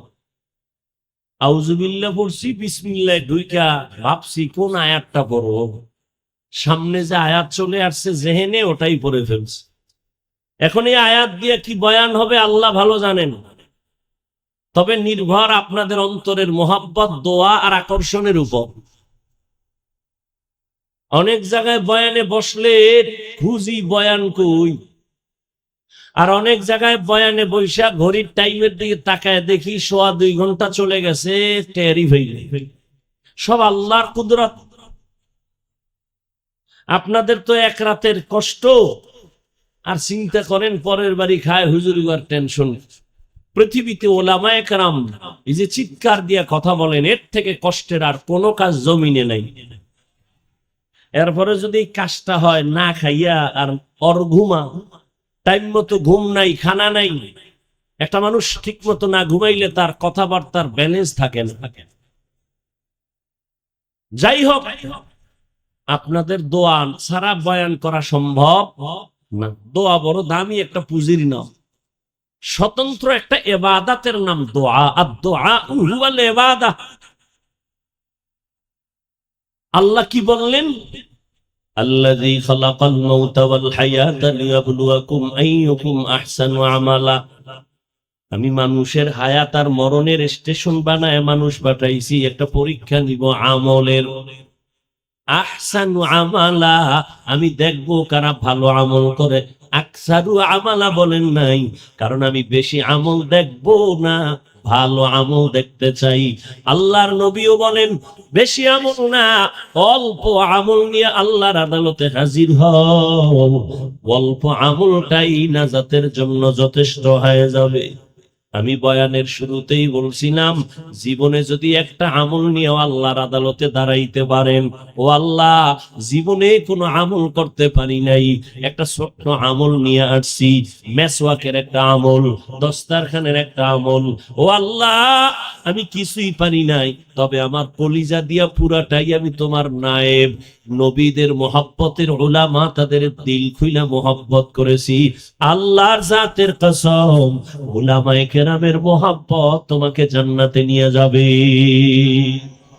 আতিনা ফি দারে দুনিয়া না হাসান, আতিনা ফি দারে উকবা না হাসান, ইয়া গিয়াসাল মুস্তাগীসিন ইহদিনা লিফতিখারা বিল উলুমে ওয়াল গিনা। হর গড়ি দে নে কো তু তৈয়ার হ্যায়, जो न मांगे उससे तू बेजार है। বেশি আমল না অল্প। এক আল্লাহর বান্দি জীবন ভর গুনাহ করে করে জীবনটাকে নষ্ট করে ফেলেছে, পুরুষ না নারী। এক আল্লাহর বান্দি, ও সন্দীপের মুসলমান মা বোনেরা, মাইকের আওয়াজ পাইতেছেন রে মা, ওই জাহান্নামী আল্লাহর বান্দি জীবন ভর গুনাহ করেছে। এমন কোন গুনাহ নাই যে গুনাহ করে নাই। হঠাৎ ওই আল্লাহর বান্দি গুনাহগার জাহান্নামী নারী কোথাও রাস্তা দিয়া হেঁটে হেঁটে যায়, নজর করে দেখি রাস্তার কিনারায় একটা কুকুর জিহ্বা বের করে কান্না করে পানির পিপাসায় ছটফট করে। ওই জাহান্নামী নারীটার অন্তরের মধ্যে একটু মায়া লাগছে কুকুরের জন্য, ডানে বামে দৌড়াইলো, দেখিনি কুকুরকে একটু পানি পান করানো যায়নি। আল্লাহর বান্দি জাহান্নামী নারী গুনাহগার খুঁজে খুঁজে পারছে, খুঁজে একটা পানির কূপ পাইল, কিন্তু আশ্চর্য পানি অনেক নিচে উঠাবার কোন সুযোগ নেই, পাত্র নাই। আল্লাহর বান্দি পেরেশান হয়ে গেল, কুকুরের এই খেদমতটা যদি করতে পারি তৃপ্তি পাইতাম, কিন্তু পানি কেমনি উঠাই, পানি অনেক নিচে, পাত্র নাই। আল্লাহর বান্দির পায়ে ছিল চামড়ার মোজা। কি ছিল? চামড়ার মোজাটা খুললো, মোজা পানি উঠাবার জন্য যখন নিচে দিল, মুজার পরেও দেখে পানি আরো নিচে উঠাবে কেমনে, মুজায় পায় না। আল্লাহর বান্দির মাথায় পেঁচানো ছিল একটা বড় ওড়না। কি ছিল? জাহান্নামী নারী মাথার ভেতর একটা বড় ওড়না লাগাইয়া চলে। আর আমার দেশে এত মাদ্রাসা, এত আলেম, এত মুসলমান, এত তাবলীগ, এত পীর মাশায়েখ, এত বয়ান, এত বয়ান, অথচ আমার দেশের কলিজার বোনেরা রাস্তা দিয়ে চলে, ওড়না তো রাখেই না। শর্ট ওড়নাও যদি রাখে তাও মাথায় না, ফ্যাশন কইরা গলার মাফলা বানায় রাখে। কেমন দেশে জন্ম নিয়েছ রে মুমিন! মেয়ে যদি ওড়না না পরে, বাবায় যদি চাপ দিয়া কয় পড়তেই হবে, দুনিয়ার আদালত বলে বাবা হয় সন্তানের ওড়নার জন্য প্রেসার দেওয়া যাবে না। আমরা এমন সোনার বাংলার সন্তান, বড় দুঃখ, সন্দীপের মানুষ যুবকেরা নাকে তেল লাগাইয়া ঘুমাও আর চায়ের দোকানে বইয়া আড্ডা দেওয়ার কাউ স্বাধীন হইছে দেশ। হ্যাঁ, দেশ স্বাধীন হয়েছে বলে আড্ডা দিতেছ। আর ঢাকার শহরে আমার মা আর কিছু বোনেরা সাংবাদিকের সামনে নিয়ে কয়, আমরা এতদিন দেহ ব্যবসা করে খাইতাম, আমগো অধিকার ফেরত চাই, আমরা আবার স্বাধীনভাবে দেহ ব্যবসা করে চলতে চাই। কি কইছো? আউযুবিল্লাহ না নাউযুবিল্লাহ? আল্লাহ হেদায়েত দান করো। নাকে তেল লাগায় ঘুমাও না, কি পাইছো? মুসলমান তো নাকে তেল লাগায় ঘুমাবে ওই স্বাধীনের দিন যেদিন ইসলামের স্বাধীন হবে। মুসলমানের সন্তান তো নাকে তেল লাগায় ঘুমাবে সেদিন, যেদিন ময়দানে কলিজা দিয়া উলামায়ে কেরাম বয়ান করবেন, কোন বেনামাজি সুদখোর থেকে অনুমতি নেওয়া লাগবে না। মুসলমান তো ওই দিন নাকি তেল লাগায় ঘুমাবি যেই দিন এ জমিনের মধ্যে প্রত্যেকটা মাদ্রাসা আর মসজিদের কমিটিতে বেনামাজি সুদখোর থাকবে না। শিয়ালের হাতে মুরগি দিয়া কয় 3 দিন আমানত। শিয়াল পণ্ডিত কয় মাফ চাই, দোয়াও চাই, জিন্দা কেন মরাও ভাবি না। শিয়ালের হাতে মুরগি রাখলে যা হবে, সুদখোর বেনামাজির হাতে ধর্মের চাবি দিলে তাই হবে। দিছে কে? কে দিছে? হ্যাঁ, সাফাবাজি করো ইসলাম চাই, আর ভোটের আগের রাইতে টাকা খাইয়া কেবলা ঘুরাইয়া দেয়। হুজুর দিয়া কিছু হবে না। আমি বলি হুজুর সারা কিছু হবে না। আল্লাহ হেদায়েত দান করুন। রাগ করতেছেন? রাজনীতি করলাম কেন? ইসলামের রাজনীতি করছি, আবার না কোন কেন? আপনি পচা দুর্নীতি করবেন, ফ্যাট নীতি করবেন, আর আমি ইসলামের পবিত্র রাজনীতি করবো, এটা পারুম না। তো ইমাম সাহেব নিরপেক্ষ থাকতে হবে, স্লোগান দাও। ইমাম যদি নিরপেক্ষ থাকতে হয়, কমিটির প্রত্যেক সদস্যকে নিরপেক্ষ থাকতে হবে। কমিটির লোক যদি ধান্দাবাজি রাজনীতি করে, ইমাম সাহেব মাইক লাগায়া কোরআনের রাজনীতি করবে। পৃথিবীতে লিখে রাখো, রাজনীতির শ্রেষ্ঠ কিতাবের নাম, পবিত্র রাজনীতির শ্রেষ্ঠ কিতাবের নাম কোরআন শরীফ। পৃথিবীর শ্রেষ্ঠ রাজনীতির শিক্ষক আমার নবী। পৃথিবীর রাজনীতির পার্লামেন্ট, শ্রেষ্ঠ পার্লামেন্ট মসজিদে নববী। তোমার ওই দান্দাবাজির জন্য মসজিদ না, পবিত্র রাজনীতির জন্য মসজিদ। যারা বলে কোরআনে আর ইসলামে রাজনীতি নাই, তারা কি বুঝাইলো যে কমপ্লিট কোরআন আর ইসলাম সর্বদিক থেকে কমপ্লিট, একদিক দিয়ে কোরআন শরীফ দুর্বল, রাষ্ট্রের ব্যাপারে কোরআন দুর্বল। আপনারা কি দুর্বল কোরআন মানে? রাষ্ট্রের ব্যাপারে কোরআনে সমাধান নাই, তা কেন বলেন? হ্যাঁ, আপনার ওই ধান্দাবাজি আর এই দুর্নীতির কথা ইসলামে নাই, কোরআনে নাই। আল্লাহ বুঝার তৌফিক দান করেন।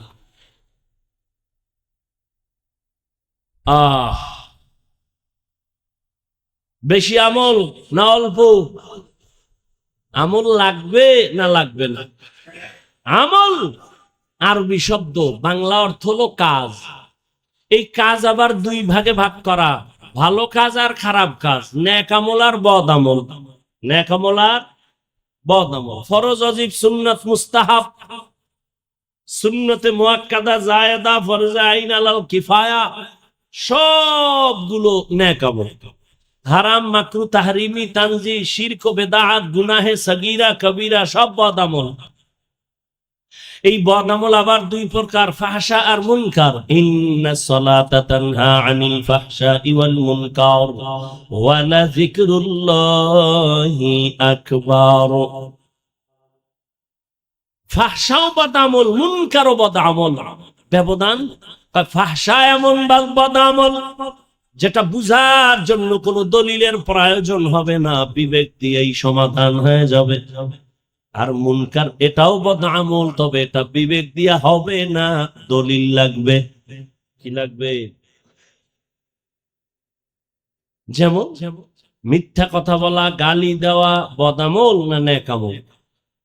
আচ্ছা, মিথ্যা বলা যে বদআমল, এটা বুঝার জন্য দলিল লাগবে? দলিল আছে, দলিল পর্যন্ত যাওয়া, দলিল রেডি আছে কোরআনে হাদিসে। ওয়াইলুন ইয়াউমাইযিল লিল মুকাজ্জিবিন, ওয়াইলুন ইয়াউমাইযিল লিল মুকাজ্জিবিন, ওয়াইলুন ইয়াউমাইযিল লিল মুকাজ্জিবিন। ওয়াইল নামক জাহান্নাম একটা মারাত্মক জাহান্নামের স্তরের নাম ওয়াইল। মিথ্যাবাদীর জন্য ওয়াইল নামক জাহান্নাম, মিথ্যাবাদীর জন্য ওয়াইল নামক জাহান্নাম, মিথ্যাবাদীর জন্য ওয়াইল নামক জাহান্নাম। দলিল আছে, দলিল পর্যন্ত যাওয়া লাগবে না। সবাই মিথ্যা অপছন্দ করে, সবাই, এমনকি বিধর্মীরা পর্যন্ত মিথ্যাকে সমর্থন করে না, অপছন্দ করে। এরে নবীর উম্মতের দল, এটা বদআমল, তবে এটা ফাহশা। কিন্তু মুনকার যেটা দলিল দেওয়া ছাড়া সমাধান হবে না, যেমন সিজদা করা, এটা কি গুনাহ না সওয়াব? কথা বলেন না কেন? সওয়াব। আচ্ছা, এই সিজদা যদি কেউ মাজারে দেয়, বলেন না কেন? পীর সাহেবের কদমে দেয়, আচ্ছা বলেন তো, যারা দেয় এরা কি গুনাহ মনে করে দেয়? কি মনে করে দেয়? না আপনি গিয়া বলবেন এই কথা শিরিক, বলবে চুপ। কিসের শিরিক? ধমক দিবে, কিসের শিরিক? দলিল দে, কি চাইব? আমার মতো ভাঙ্গা মাওলানা কইব দলিল নিবি নে। ইবাদতের জন্য আল্লাহ ছাড়া আর কাউকে সেজদা দেওয়া জায়েজ নাই, হারাম। আচ্ছা তোর দলিল শেষ, কাহা কয় আমার ডানে। কি আমরা যে পীরের কদমে সেজদা করি, মাজারে করি, এটা ইবাদাতান করি না, তাযীমান, সম্মানের জন্য করি, ইবাদতের জন্য করি না, সম্মানের সেজদা করি। এখন আপনি বলবেন যে তুই সম্মানের জন্য যে করো, দলিল। ও বলবে দলিল নে, চেঁচামেচি করিস না, দলিল নে, কোরআন থেকে দলিল। ইয়া আদম, আল্লাহ আদমের বলছে উসজুদু, ফেরেশতাকে বলছেন আদমের সিজদা করো, উসজুদু লি আদম। সমস্ত ফেরেশতারা আল্লাহর সামনে আদমের সিজদা করছে, সম্মানের।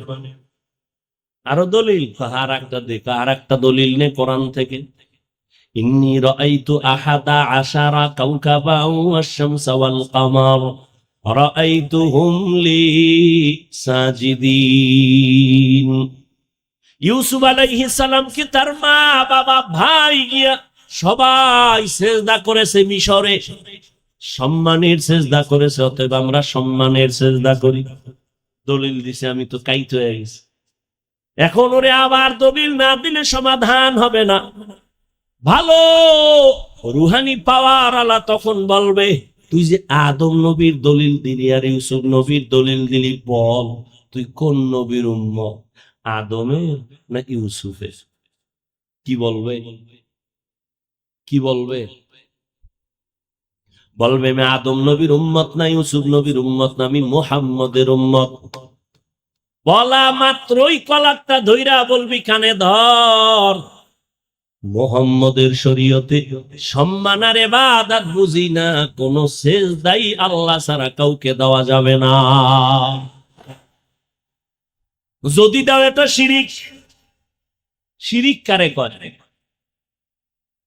আল্লাহ যা পাবে একচ্ছত্র পাবে, এটা আর একজনকে দেওয়ার নাম শিরিক। সেজদা কে পাবেন, এটা আর এক জায়গায় দেওয়ার নাম শিরিক।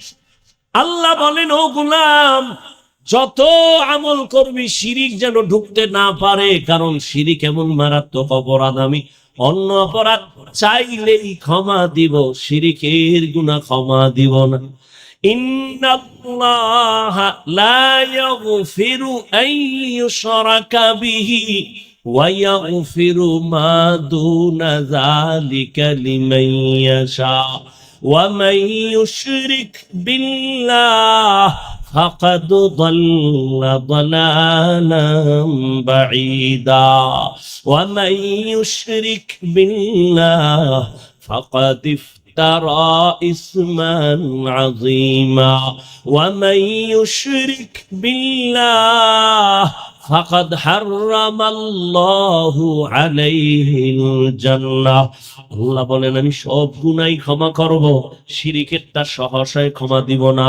স্পষ্ট ঘোষণা দিয়ে দিলাম, যারা শিরিকের গুনাহ নিয়ে আমার আদালতে আসবি তোদের জন্য জান্নাত হারাম। তোরা যে আমলের পুঁজি নিয়ে দাঁড়াবি, ফালা নুকিমু লাহুম ইয়াউমাল কিয়ামাতি ওয়াজনা, আমি কিয়ামতের ময়দানে তোদের আমল ওজনের পাল্লাই উঠাবো না। শিরিক ওয়ালা আমল আমার পছন্দ না। এজন্য আল্লাহ বলেন আমার সাথে যারা মোলাকাত করার ইচ্ছা করো, তোমাদের জন্য নেক আমল আবশ্যকীয় করতে হবে, তবে সতর্কবাণী শিরিকের গন্ধ যেন আমলের মধ্যে না যায়। শিরিক থেকে নিজেকে বাঁচাইয়া নেক আমল করিও। তুমি যত আমল করবা একমাত্র আমার আল্লাহর জন্য।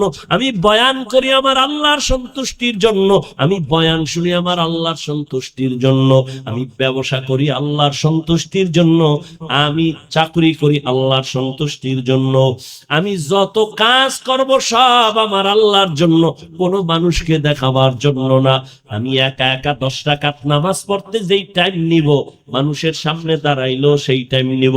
কিন্তু যদি হালাতটা এমন হয় একা একা নামাজ পড়ি 10 রাকাতে মাত্র 3 মিনিট, মানুষের সামনে যখন পড়ি মাত্র 4 রাকাতে 6 মিনিট, এই নামাজ তো মানুষের জন্য, এই নামাজ আমার আল্লাহর জন্য হয় নাই। এজন্য আল্লাহ কয় ওই কিছু মুসল্লিদের জন্য আমি ওয়াইল নামক জাহান্নাম বানায় রাখছি। মুসল্লি ওয়াইল নামক জাহান্নামে যাবে। মুসল্লি কোন মুসল্লি? কয় গতকাল জুমার মসজিদ এত মুসল্লি, জায়গা নাই, রাস্তায় যায় নামাজ বিছায় দাঁড়ায় গেছে। এরা কোথা থেকে আসছে? সব সুন্দরবন থেকে এখানে হাজির হয়ে গেছে জুমার টাইমে, অতিথি পাখির মতো। এরা ফজরে কইছিল, আসরে কই গেল? এই মুসল্লিদের জন্য ওয়াইল নামক জাহান্নাম। আরাআইতাল্লাযী ইউকাযযিবু বিদ্দীন ফাযালিকাল্লাযী ইয়াদউল ইয়াতীম ওয়া লা ইয়াহুদ্দু আলা তাআমিল মিসকিন। পরের আয়াত কি? ফাওয়াইলুল লিল মুসাল্লিন, মুসল্লিদের জন্য ওয়াইল নামক জাহান্নাম।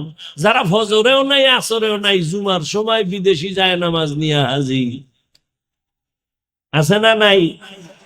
ঢুকছে সবার শেষে, শেষে আইসা ধাক্কাইয়া ধাক্কাইয়া সামনের কাতারে যায়, আবার সালাম ফিরাই নেই, দৌড়। এমন জোরে দৌড় দিছে, বাসায় গিয়া দেখে আর একজনের জুতা নিয়ে হাজির। ধরা খাইলে কয় টেস্ট করলাম, ডোন্ট মাইন্ড। এই মুসল্লি কি করলো? ফরজ 2 রাকাত পড়লো সওয়াব, আর ইমাম সাহেবের সালামের পরে আরো 4 রাকাত না পইরা কবিরা গুনাহ কান্দে নিয়ে বাড়ি যায়। কেন? 5 ওয়াক্ত যে পড়ে না, তার অভিশাপ। মাকুন সুসুতি নামাজে পাঞ্জে গানা ফাওয়াইলুল মুসাল্লিনাল্লাযীনা মুমিনারা ই নামাজে ইমদাদে দানা ইস্তাঈনু আয়াতে কুরআবাখা আয়াতে কদ আফলাহারা ইয়াদকুন গৌর কুন্দর মানিয়াজদেল সাদেকুন। ও সন্দীপের মা বোনেরা, জাহান্নামী নারী ওড়না মাথায় লাগায়া চলতেছি, মনে আসেনি? ঘুমাও, ঘুমাইও, কবরে ঘুম নাই। আর দুনিয়াতে যদি বান্দা একটু কষ্ট করে আমল করো, কবরে গিয়া জান্নাতের বিছানায় ঘুমাবা, ইসরাফিলের সিংহায় ফুৎকার দিলে সজাগ হইয়া বলবে আমি মাত্র ঘুমাইলাম, ডিস্টার্ব করলো কে? আল্লাহ কয় হাযা মা ওয়াদার রহমান অসাদাকাল, এটা আল্লাহর ওয়াদা। রেডিও আল্লাহর আদালতে যাইতে হইব। সবাই হাসরের মাঠে উলঙ্গ দাঁড়াবে নারী পুরুষ। জীবনে কি অর্জন করেছো রে যুবক? গোটা দুনিয়া যুবকের দিয়ে তাকাই আছে। যুবক এই দেশের জন্য একটা রত্ন। একটা যুবকের মেধা আল্লাহ এই পরিমাণ দিয়েছে, যুবক যদি চায় তার আদর্শ দিয়ে গোটা দুনিয়াটাকে কন্ট্রোল করে নিবে। কিন্তু কপাল বড় খারাপ, গজবের মোবাইল দিয়া জীবনটারেই নষ্ট করে ফেলতেছ। সময় যখন আসবে তখন হারানো যৌবন আর ফিরাইয়া পাবি না। মোবাইলে কেড়ে নিয়েছে তোর যৌবন। খুশি না? মাইয়ায় কোরআন লইয়া শপথ করছে, কলিজার মাইয়া। ও মাইয়া কয় নাম্বারের শপথ করেন না জাননি? তুই যেই কয় নাম্বারের, তুই যদি 4 নাম্বার সিরিয়ালের শপথ করনেওয়ালা হও, তোর সাথে মেয়েটাও কিন্তু 4 নাম্বার সিরিয়ালের শপথ করছে। ডানা কাটা পরি, তোর ঘরে যখন ডানা কাটা পরি ঢুকবে, এইখানে হাফিজুর রহমান রে কত গালি দাও, কিন্তু কলিজাটা দিয়ে বলতেছি বাবা রাগ করিস না। আসলেই তো আমি গালি পাওয়ার যোগ্য রে বাবা। আমি যদি গালি পাওয়ার যোগ্য না হইতাম, আমার তো গালি দিতি না। আমি আসলেই তো একটা অযোগ্য বান্দা। এই চেয়ারে বসার মতো আল্লাহর কসম আমার মধ্যে কোনো ইলমের গন্ধ নাই, আমলের কোনো গন্ধ নাই। মাঝে মাঝে একা একা ভাবি যে আল্লাহ বলে চেয়ারে কেন বসাইছে। এক সাগর পাড়ি দিয়ে এখানে আসছি, আমি আর এক সাগর পাড়ের সন্তান রে বাবা। এই মানুষগুলো কেন আসছে তাও আমি বুঝি না, অথচ আমার কথায় কোনো কিছুই নাই, আমার ইলম নাই, আমল নাই, কেন আসছে তাও জানি না।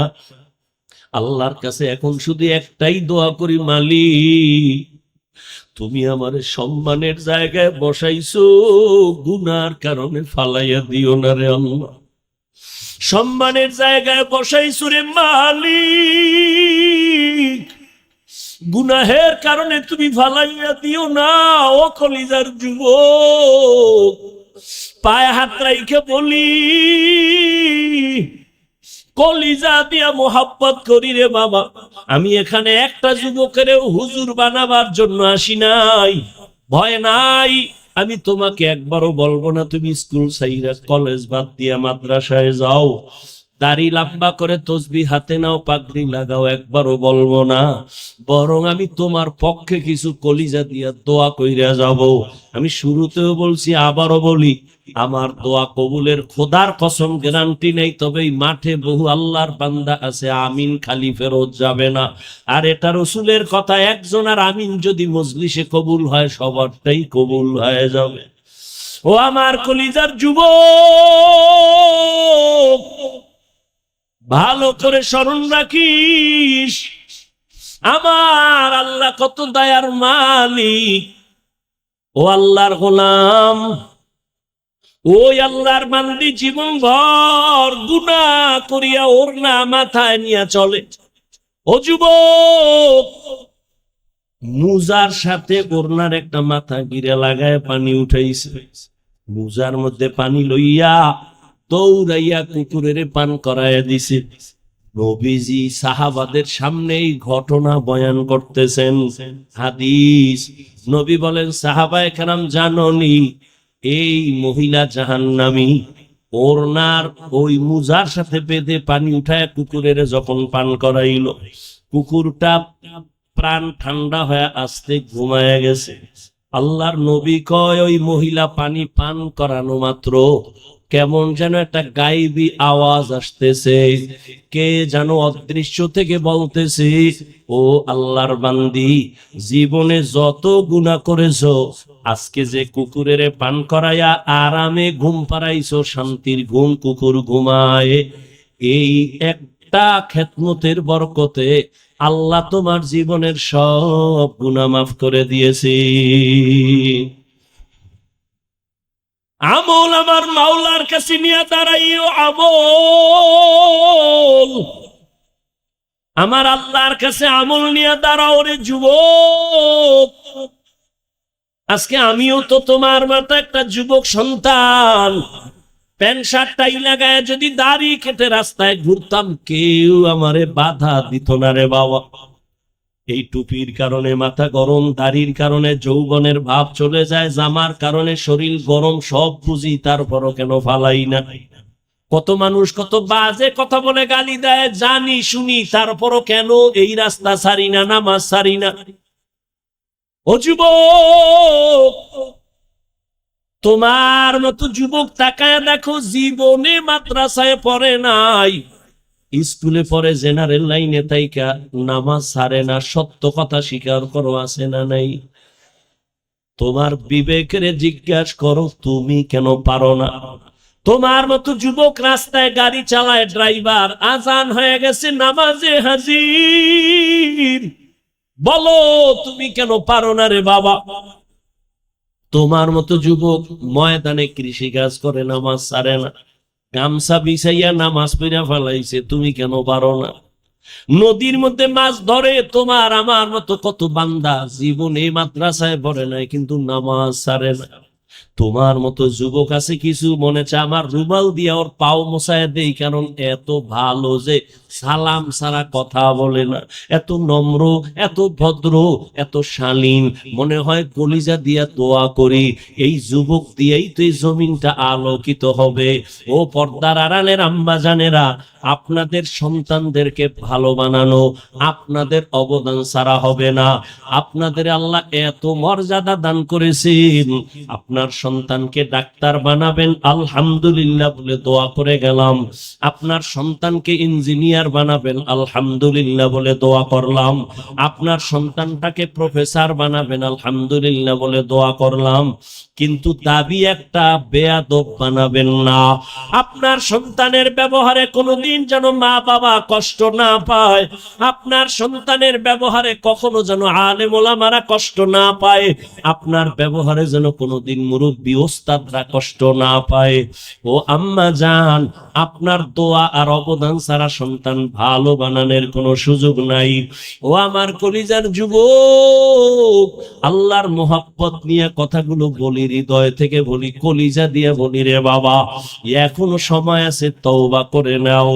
আল্লাহর গোলাম রসুলের কলিজার এক সাহাবী,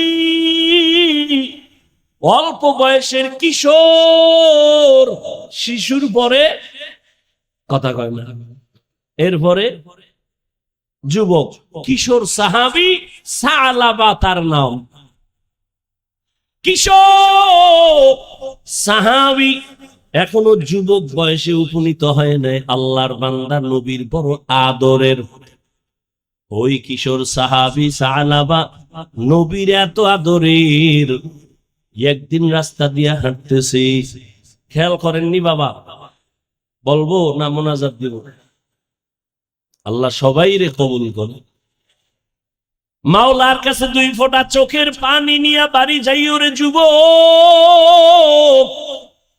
মনের প্রশ্ন করিস, এতগুলো মানুষ, মোনাজাতে অনেক যুবকের কলিজা ভাঙ্গা, চোখে পানি, অথচ তোমার চোখে কেন পানি নাই? মনে করিও আল্লাহ তোমার গুনার কারণে বেজার হয়ে গেছে। থানার মধ্যে পুলিশে আসামি ধইরা নিয়ে বেতের বাড়ি দেয়, কান্না নাই। আর ওয়াজের মজলিসে আল্লাহওয়ালারা বয়ান করে, 200 হাত দূরে বয়ে যুবক কান্না করে। একটু চিন্তা করো, ওরে মারলো কে? ও আল্লাহর গোলাম, আল্লাহর নবী তোমারে যে কি আদর করে গেছে তোমার তো মনে নাই। নবী বলেন, আমি এমন এক সমাজে আসছি, মক্কার মানুষগুলো এত চরিত্রহীন, এত খারাপ। ওই প্যান্ডেলে আল্লাহ আমারে পাঠাইছেন, চতুর্দিক থেকে আমার দুশ্মন বারে আর বারে, চতুর্দিক থেকে চায় আমাকে জবাই করবে, এত বিপদ। কিন্তু আমার কপালটা এমন করে আল্লাহ বানাইছি, সন্তান বিপদে পড়লে একটু আব্বারে টেলিফোন করে, আমি মোহাম্মদ এত বড় ইতিম, আমি আব্বাকে টেলিফোন করবো দূরের কথা, আমার বাবার চেহারাটাও দেখতে পারি নাই। আমার 6 বছরে আমি মা হারা, বড় অসহায়। আমার মা থাকলে কলিজা দিয়ে আমার জন্য দোয়া করতেন। ও যুবক, মা বাবার দোয়া ছাড়া আল্লাহর কসম আমি এই চেয়ারে বসতে পারি না। আমার মা বাবার দোয়া ছাড়াই চেয়ারে বসতে পারি নাই রে যুবক। পায়ে ধরে বলি, তুইও কিন্তু পরীক্ষায় মা বাবার দোয়া ছাড়া পাশ করতে পারো নাই, বাহাদুরি করিস না। মা বাবার চোখের পানি আর দোয়া ছাড়া টাকার মালিক হতে পারো নাই রে সন্তান, গাড়ির মালিক হতে পারো নাই, সম্মানের চেয়ারে বসতে পারো নাই। ওই মা বাবার কত চোখের পানি।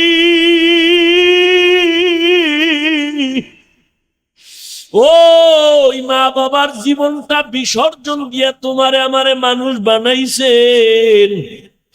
যেই মা যেদিন আমার আম্মা জানের কণ্ঠ ঘরের বাইরে কেউ জানে না, শুনে না, এত আস্তে কথা বলে, কিন্তু আমি হাফিজুর রহমান যেদিন দুনিয়াতে আসবো ওই দিন আমার আম্মা এত চিৎকারের আওয়াজ, প্রসব বেদনায় মা এত কান্না কাঁদলেন, আমার পাশের বাড়ির মানুষেরাও ঘুমাইতে পারে না মায়ের আওয়াজে।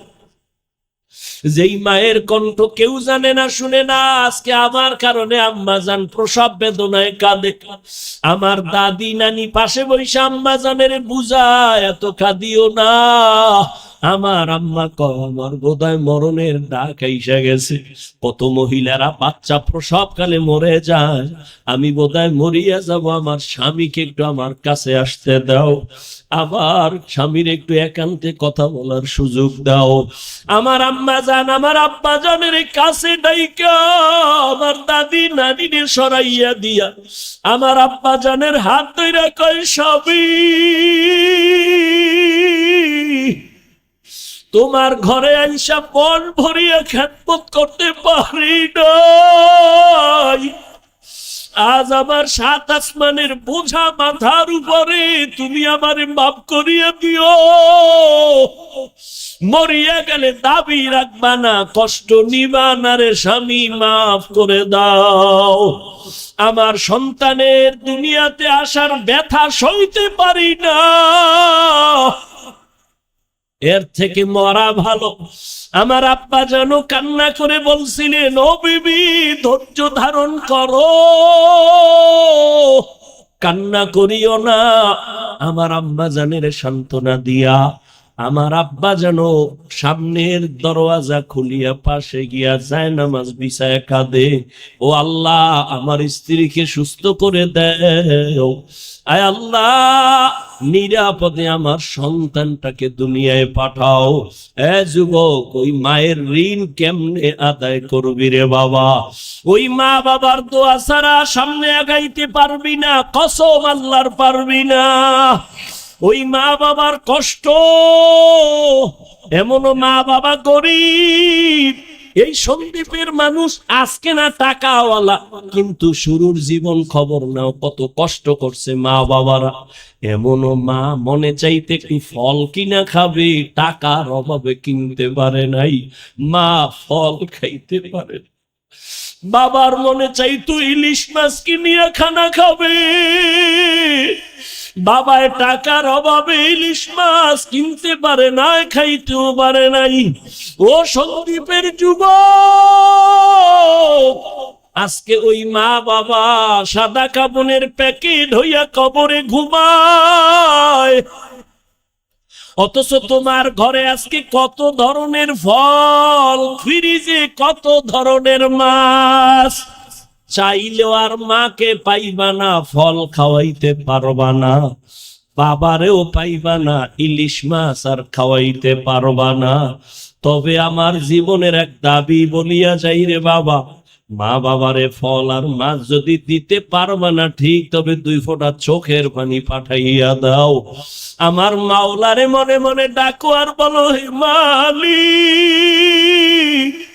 এই প্যান্ডেলে মনে হয় আমার মতো ইয়তিম কেউ নাই, আমি আমার মার হক আদায় করতে পারি নাই, বাবার হক আদায় করতে পারি নাই। ওই আমার মা বাবায় কবরে আমার দিকে তাকায় আছে একটু সওয়াবের আশায়। ও সন্তান, ওই মা বাবারে ভুইলা গিয়া কেমনে ঘুমাও? 2 ফোঁটা চোখের পানি সারিয়া দিয়ে একটু কাঁদিও। গুনার কারণে দিলটা পাথর হয়ে গেছে, চোখে পানি নাই। ওরে ডানে বামে যদি দেখো কারো চোখে পানি, লজ্জা ফালাইয়া হাত বাড়াইয়া দোয়া চাইও। কান্নাওয়ালার দোয়া খালি ফেরত যাবে না রে বাবা। ডানে বামে যদি দেখো কারো চোখে পানি, মনে করি ওর উপরে আমার মাওলার দয়া আর রহমত আছে, হাত বাড়াইয়া দোয়া নেও। কান্নাওয়ালার দোয়া খালি ফেরত যাবে না রে বাবা। ওই মা বাবা বেঁচে থাকলে, যুবক বাবা বাসায় গিয়ে যদি দেখো মা আছে বাবা আছে, হাত বাড়াইয়া দোয়া নিও। বাবারে গিয়া বলিও, রে বাবা একটু দোয়া করিয়া দাও। মাকে গিয়া বলিস, ও মা জীবনে তোমার হক আদায় করতে পারি না, বড় উল্টা কত কথা বলছি, তোমার চোখে পানি আসছে, বেয়াদবি করেছি। আজকে এই সন্দীপের প্যান্ডেলে বয়ানে গিয়া দেখলাম কত যুবক কাঁদে, আমার চোখে পানি নাই কেন মা? মনে হয় গুনার কারণে আল্লাহ বুঝি আমার উপরে বেজার হয়ে গেছে। ও মা, আজ আমি তওবা করে আসছি, আর তোমাদের কষ্ট দিব না, বেয়াদবি করব না। মা বাবা মুরব্বীর দোয়া নিয়া, ওলামায়ে কেরামের দোয়া নিয়া চলবো, আর নামাজ ছাড়বো না, দাড়ি কাটবো না, বেপরদায় চলবো না, তওবা করে আসছি। মা তুমি আমার মাথায় হাত দিয়ে একটু দোয়া কইরা দাও। মাকে তুমি যদি বলতে পারো, দেখবা মায়ের চোখেও পানি চলে আসবে। মা একটা চিল্লান দিয়া বলবে, বাবা আয় আয়, আমার বুকে আয়। মাথায় হাত দিয়া মা একটা ডাক দিবে, ও আরশে আজিমের মালিক, আমার এই সন্তানের নিয়ে জীবনে বহু কষ্ট করেছি রে মাওলা। আজ আমি দোয়া করি আমার সন্তানটারে তুমি আদর্শ একটা সন্তান বানায় দাও। মা দোয়া করার সাথে সাথে আরশে আজিমে চলিয়া যাবে। মা বাবার বরদোয়া নিও না রে বাবা, ওলামায়ে কেরামের পরামর্শ আর দোয়া নিয়ে চলিও। ওই মা বাবার দোয়া নিয়ে চলিও, চোখের পানি ফেলে তওবা করিও। মনেরে বুঝাইও, রে মন, তোমার মতো কত যুবক স্কুল কলেজে ভরিয়াও নামাজ পড়ে। ও পর্দার আড়ালের আম্মা জানেরা, আপনার মতো কত মা এই সন্দীপে তো এখনো আছে, নামাজ ছাড়ে না, বেপর্দায় চলে না, মোবাইলে সময় নষ্ট করে না, স্বামীর মাল হেফাজত করে, খেয়ানত করে না। ও পর্দার আড়ালের বোনেরা, তোমার মতো কত বোন লেখাপড়া করে, পর্দা করে, নামাজ পড়ে, মোবাইলে চরিত্র নষ্ট করে না। মানুষের জীবনের বড় পুঁজি হলো সুন্দর চরিত্র। ও বোনেরা, আপনারা কেন পারবেন না? এরে আম্মা জানেরা কেন পারবেন না? এখনো তো পারেন তওবা করে নিতে। আল্লাহর কাছে বলেন, আপনার মতো দামি মা আর কে হবে? আজকে এই স্টেজে কয়েকটা সন্তানের মাথায় পাগড়ি পরাইলাম, এরা কোরআন সিনায় মুখস্থ করে ফেলেছে। আজকে খবর নিয়ে দেখেন, ওদের মা বাবার মতো আনন্দিত জমিনে আর কেউ নাই। ওই মা বাবা আজকে হাফেজে কোরআনের মা বাবা হয়ে গেছে। ও মা, আপনারা তো নবীদের মায়ের মতো দামি মা, সাহাবায়ে কেরামের মায়ের মতো দামি, হাফেজে কোরআন আলেমদের মায়ের মতো দামি মা। আপনারা তো খাদিজা রাদিয়াল্লাহু আনহার মতো নারী, ফাতেমা রাদিয়াল্লাহু আনহার মতো দামি নারী, আয়েশা রাদিয়াল্লাহু আনহার মতো দামি নারী। আপনারা তো ইসমাইল নবীর মা হাজেরা আলাইহা সালামের মতো দামি নারী। আপনারা তো ঈসা নবীর মা মারিয়াম আলাইহা সালামের মতো দামি নারী। এই জমিনে আল্লাহর এক বড় দুশমন ছিল ফেরাউন। আপনারা জানেননি সেই ফেরাউনের স্ত্রীর নাম কি? ও পর্দার আড়ালের আম্মা জানেরা, কত বড় বেঈমান ফেরাউন, তার স্ত্রী আসিয়া আল্লাহর কত দামি বান্দি হয়ে কবরে গেল। রহমতের নবী বলেন, কিয়ামতের দিন জান্নাতের ভেতরে আসিয়ার সাথে আমার সাথে বিবাহের বন্ধন হয়ে যাবে। ও আম্মা জানেরা, ফেরাউনের ঘরে থাইকা আপনার ওই আসিয়া কত আল্লাহর মোহাব্বত নিয়ে গেলেন। আপনার স্বামী তো ফেরাউনের মতো খারাপ না। আপনি নামাজ পড়লে তো স্বামী আপনাকে নিষেধ করে না, বরং অনেক স্বামীদেরকে দেখি আমগো কাছে আইসা প্রশংসা করে, হুজুর আমি যদিও নামাজ পড়ি না, তবে আমার একটা বিবি পেয়েছি ভালো নামাজ পড়ে, কোরআন তেলাওয়াত করে, আমার স্ত্রী বেপরদায় চলে না, আমার স্ত্রী কখনো মোবাইলে সময় নষ্ট করে না। প্রশংসা করে। রে আম্মা জান, আপনি কি পারেন না নামাজ পড়ে সন্তানের জন্য দোয়া করবেন? সন্তানের যদি বুঝাইতেন, বাবা তুই একটা আদর্শ ডাক্তার হও, আদর্শ ইঞ্জিনিয়ার হও, তুমি একজন আদর্শ প্রফেসর হও, কোনোদিন কারো সাথে বেয়াদবি কইরা বরদোয়া নিবা না। আপনি যদি সন্তানটাকে বুঝাইতেন, আপনার সন্তান আপনার কথাটা অন্তরে লালন করত, কোনদিন আপনার কথা ফালাইয়া বেয়াদবি করত না। আপনার সন্তানটারে যদি নামাজের কথা বলতেন, আপনার সন্তান নামাজের দিকে আগায় যাইত। ও বৃদ্ধ বাবাজি, আপনার মতো কত বাবা মসজিদে গিয়া নামাজ পড়ে, আপনি কেন পারেন না? আল্লাহর কাছে তওবা করেন। ও মা বোনেরা, এখনো সময় আছে, তওবা করেন। মনে মনে আমার আল্লাহকে বলেন, হে মালিক, জীবনে আর কোনোদিন বেপরদায় চলবো না, গুনাহ করব না, নামাজ ছাড়বো না, স্বামীর মাল নষ্ট করব না, হেফাজত করব। ও যুবক বাবা, এখনো সময় আছে, তওবা করে নাও। আমি বয়ানের শুরুতেই বলেছিলাম, জানি না কার কপাল খারাপ আর ভালো।